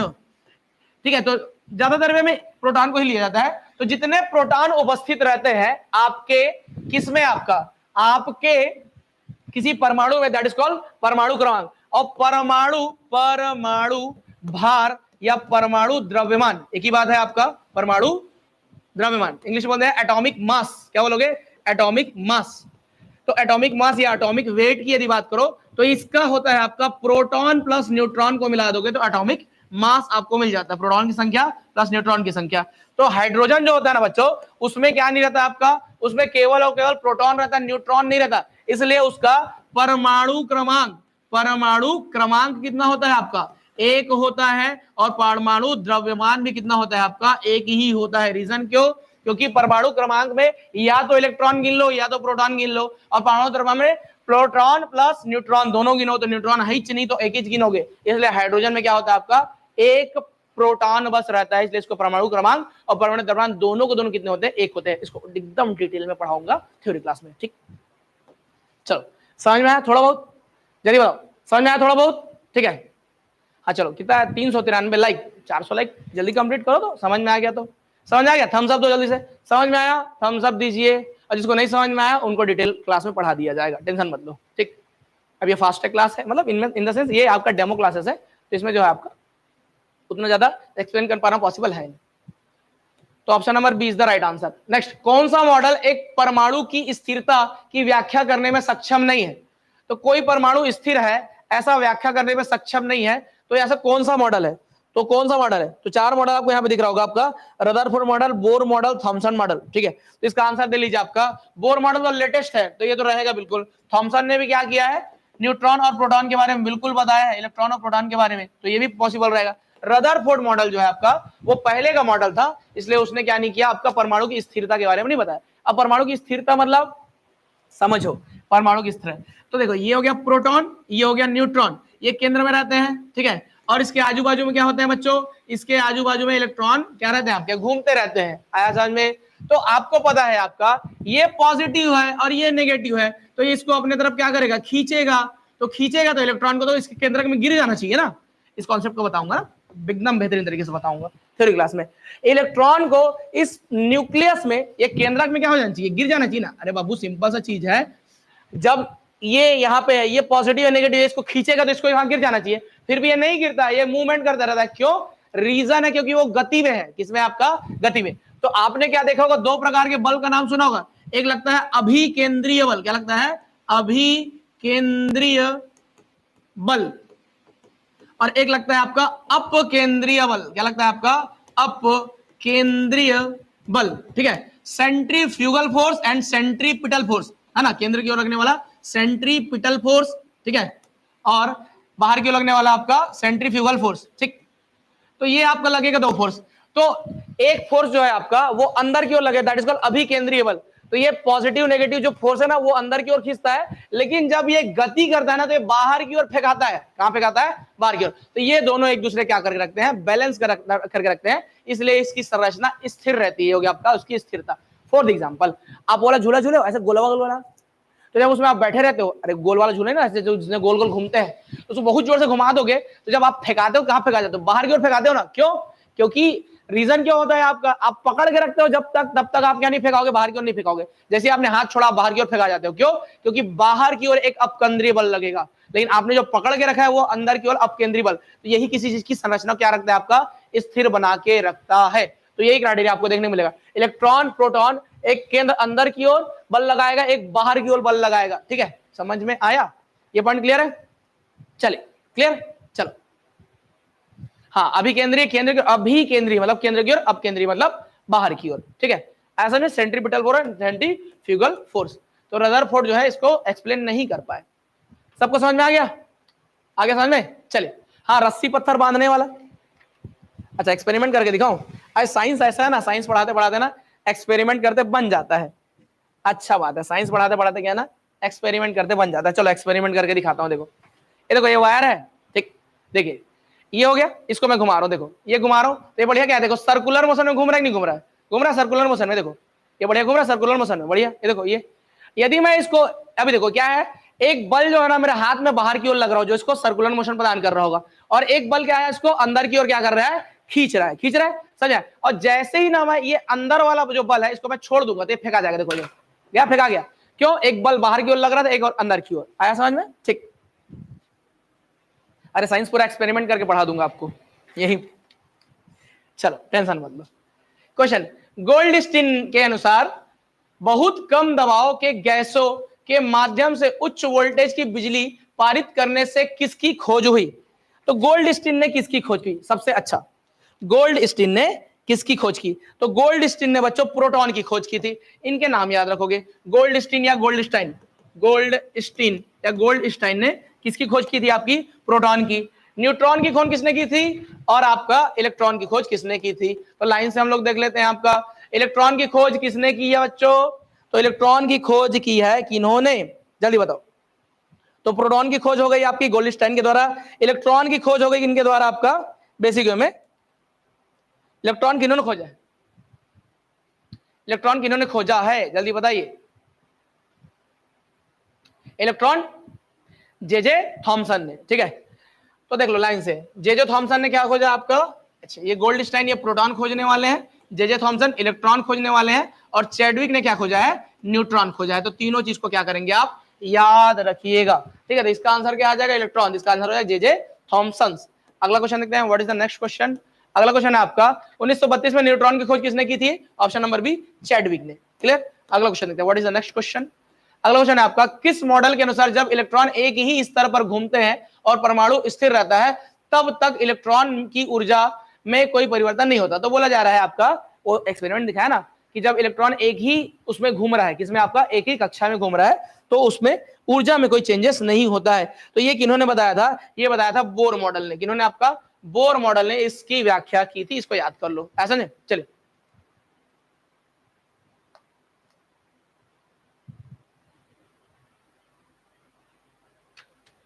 चलो देखते हैं नेक्स्ट। अगला क्वेश्चन देखिए हम लोग। क्वेश्चन है, सोडियम का सही इलेक्ट्रॉनिक विन्यास क्या है? जैसे आपको पता है क्या होता है, जैसे सोडियम है, तो सोडियम का ना इलेक्ट्रॉनिक, इसका सबसे पहले परमाणु क्रमांक, परमाणु क्रमांक। तो परमाणु क्रमांक क्या होता है बच्चों? परमाणु क्रमांक परमाणु संख्या की बात करें, एटॉमिक नंबर्स की बात करूं मैं, तो इसका मतलब होता है numbers of electron is equal two numbers of protons. ठीक, नंबर्स ऑफ इलेक्ट्रॉन। तो इसमें ना 11 इलेक्ट्रॉन रहते हैं, 11। तो इसका इलेक्ट्रॉनिक विन्यास बनाओगे तो कैसे बनेगा आपका? 1s2 2s2 2p6 आपका 3s1, ऐसे में। तो देख लो ये 2, फिर आपका कितना हो गया? आपका ये हो गया 8, और ये हो गया आपका कितना? आपका 1। तो टोटल कितने हो गए आपके? 11। तो इसका आंसर क्या हो जाएगा? 2 8 1। क्या हो जाएगा? 2 8 1, ऑप्शन नंबर ए। देखो इसको यदि प्रॉपर देख रहे हैं ना, तो जो अम्ल क्षार वाला वीडियो पढ़ा है उसमें इसको प्रॉपर बताया कैसे कैसे होता है। ये 2 क्यों, 8 क्यों, फिर 1 क्यों? क्योंकि इसमें क्या होता है ना, ऐसा रहता है ये, तो इसके बाहर में सबसे पहली कक्षा रहती है ऐसे, ये हो गया पहली कक्षा, या ये पहला कोष बोल दीजिए। तो इस कोष में ना मात्र 2 इलेक्ट्रॉन रह सकते हैं। इसके बाद वाला जो कोष है, इसके बाद वाले कोष में कितने रहते हैं आपके? इसमें आपके 8 इलेक्ट्रॉन आ सकते हैं। उसके बाद जो कोष है, उसके बाद वाला कोष, उसमें आपका 2 8 18, तो इसमें क्या आ सकते हैं आपके? 18 आ सकते हैं। ठीक है, फिर उसके बाद क्या आएंगे आपका? 32। ऐसे करके इलेक्ट्रॉनों की संख्या आने वाले जो कोर्सेस में है उसमें बढ़ती जाती है। ठीक है, चलिए इसका आंसर आ जाएगा ऑप्शन नंबर ए। चलिए, तो समझ में आ गया। तो चलो इसका एकदम वेरी फ्रेश और बेहतरीन बैच जो है हम लोगों ने लॉन्च कर दिया है। इसका न्यू बैच जो है आपका चालू कर दिया गया है। और इस न्यू बैच के लिए आपको क्या करना पड़ेगा, नंबर है 9300999939। इस नंबर पर व्हाट्सएप में मैसेज कीजिए कि मुझे कोर्स चाहिए और आपकी जो भी रिक्वायरमेंट है उस पर मैसेज कीजिए। ठीक है, तो मैसेज करेंगे तो आपको जो है ऐप का लिंक भेज दिया जाएगा और ऐप के थ्रू आप कोर्स ज्वाइन कर सकते हो। इसमें भी 20% डिस्काउंट जो है आपका लगा हुआ है। तो आराम से आप कोर्स ज्वाइन करके बढ़िया तरीके से अपने परिचारक, है ना भाई, परिचारक एग्जाम की तैयारी, है ना, टेक्नीशियन की तैयारी, ठीक है, उसके बाद सहायक, प्रयोगशाला सहायक, तीनों की तैयारी आप बेहतरीन तरीके से कर सकते हो। और इसके साथ साथ हम लोगों ने कंबाइंड कोर्स भी बना दिया है, परिचारक प्लस भृत्य प्लस चौकीदार, ये तीनों का आपका कंबाइंड कोर्स भी आपको मिल जाएगा। तीनों कंबाइंड कोर्स, ठीक है, कंबाइंड कोर्स लोगे ना सस्ता पड़ेगा, ज्यादा अच्छा रहता है। ठीक, चलो, तो ये नंबर है 939300999939। ठीक है, इस नंबर पे बड़ा से लिख दे रहा हूँ 9300999939। ठीक है, उम्मीद करता हूँ आप सभी को वीडियो बहुत अच्छा लगा होगा। ठीक है, फिर विदा लेते हैं, हम मिलेंगे नेक्स्ट क्लास में। वीडियो पसंद आया तो वीडियो को लाइक कर देना, जो बच्चे बाद में देखेंगे वो भी अपना अपना रिप्लाई करेंगे जो जो मैंने क्वेश्चन पूछा हुआ है वो। ठीक है, और क्लास कैसा लगा ये भी कमेंट कीजिएगा कि साइंस की क्लास आज की आपको कैसे लगी ये वीडियो खत्म होने के बाद, मतलब बाद में कमेंट करना ना, तब तो मैं प्रॉपर जो है आपका समझ में आएगा ना कौन कौन कमेंट किया है, क्योंकि लाइव क्लास में भी दिखता नहीं है। चलिए, परिचारक का फॉर्म भरना चालू हो गया आज से 12 तारीख से, आज से फॉर्म भरना इसका चालू किया, लेकिन मैं सर्वर नहीं खुल रहा है, सर्वर हैंग हो गया है क्योंकि इतने लोग खोल दिए ना, इसलिए। तो अभी 1-2 दिन में आप भर लीजिएगा परिचारक का फॉर्म। इस वीडियो को शुरू से लेकर अंत तक देख लेना, आपके सभी सवालों का आपका जवाब मिल जाएगा। समझा? चल,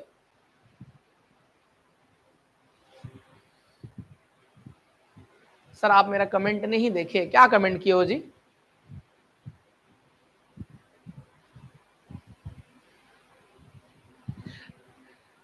चलो चलो, कौन से लेवल का एग्जाम है ये? आपका चतुर्थ श्रेणी का एग्जाम है और इसमें पेमेंट लेवल है 3। लैब टेक्नीशियन का क्लास मंडे से, हाँ क्लास रोज लगता है। ठीक, रोज क्लास लगेगा। आप सभी क्या करना है, अच्छा जो जो बच्चे नए हो चैनल को सब्सक्राइब कर दो, क्लासेस आपको रोज मिलती है यहाँ पे, रोज जीएस की कोई ना कोई क्लास आपको बिल्कुल मिलती है, तो चैनल सब्सक्राइब कर दीजिएगा और आपने कलिंग्स को भी क्या करोगे, सब्सक्राइब करोगे। अच्छा, एक टास्क मैं दे रहा हूँ आपको, वीडियो को शेयर करोगे। अरे यदि वीडियो को शेयर करोगे और इस वीडियो को भी बहुत ज्यादा गया तो कल मैं फिर साइंस की एक और क्लास आपके लिए लेके आऊंगा, चाहिए तो लेके आऊंगा, लेकिन उसमें आप एक ही में आपका होमवर्क रहेगा, आप क्या करेंगे, शेयर करेंगे, तब मैं आपके लिए नेक्स्ट क्लास भी लेके आऊंगा इसका। ठीक है, समझ में? चलो, रिजल्ट नहीं आ रहा है, अभी आएगा जी रिजल्ट, क्या दिक्कत है, बढ़िया। अभी एग्जाम त्योहार का मजा लीजिए, पढ़ाई कीजिए और अगला अगला बहुत सारे पेपर दीजिए। ठीक है, लाइफ में ऐसा रखो कि आपके पास 4-5 ऑप्शन रहे कि ये नौकरी लो, कि ये नौकरी लो, कि ये नौकरी लो। जैसे कपड़ा लेने जाते हो तो ऑप्शन देता हो ना कि ये नौकरी लो, कि ये नौकरी लो। ठीक, डेली क्लासेस ऐप पर होती ही है। ठीक है, हाँ क्या बोलो जी? सर 1,41,000 सब्सक्राइबर हो गए। हाँ हो गए। आप सभी का स्नेह और आप सभी का प्यार तहे दिल से धन्यवाद। ठीक है, चलो, आपको पता है सिल्वर बटन आके रखा हुआ है, इतना पेपर इतना पेपर इतना पेपर, शिक्षक भर्ती का पेपर, मेंस का पेपर, एसआई मेंस का पेपर, उसके बाद आपका पर्यवेक्षक का पेपर, कब से हमारा सिल्वर बटन आ गया ना, उस समय से, लेकिन अभी तक उस सिल्वर बटन का मैं वीडियो ही नहीं बना पाया हूँ। क्यों? क्योंकि समय ही नहीं है, इतना पेपर, फिर सहकारिता में बिजी, फिर अभी इसमें बिजी। तो सिल्वर बटन का पेयर बनाएंगे आपके साथ, 1.5 लाख सब्सक्राइबर होंगे तो, समझे? चलिए, हाँ सही बात है यादव जी। चलो, क्लियर है?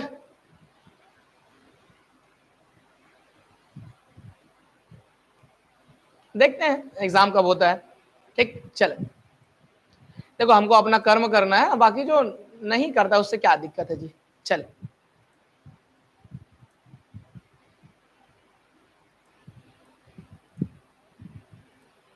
चलो विदा लें, सभी को शुभ रात्रि, जय हिंद, जय भारत। और नवरात्रि आने वाली है तो जय माता दी, 20% कूपन जय माता दी का लगा दिया गया है आप सभी के लिए।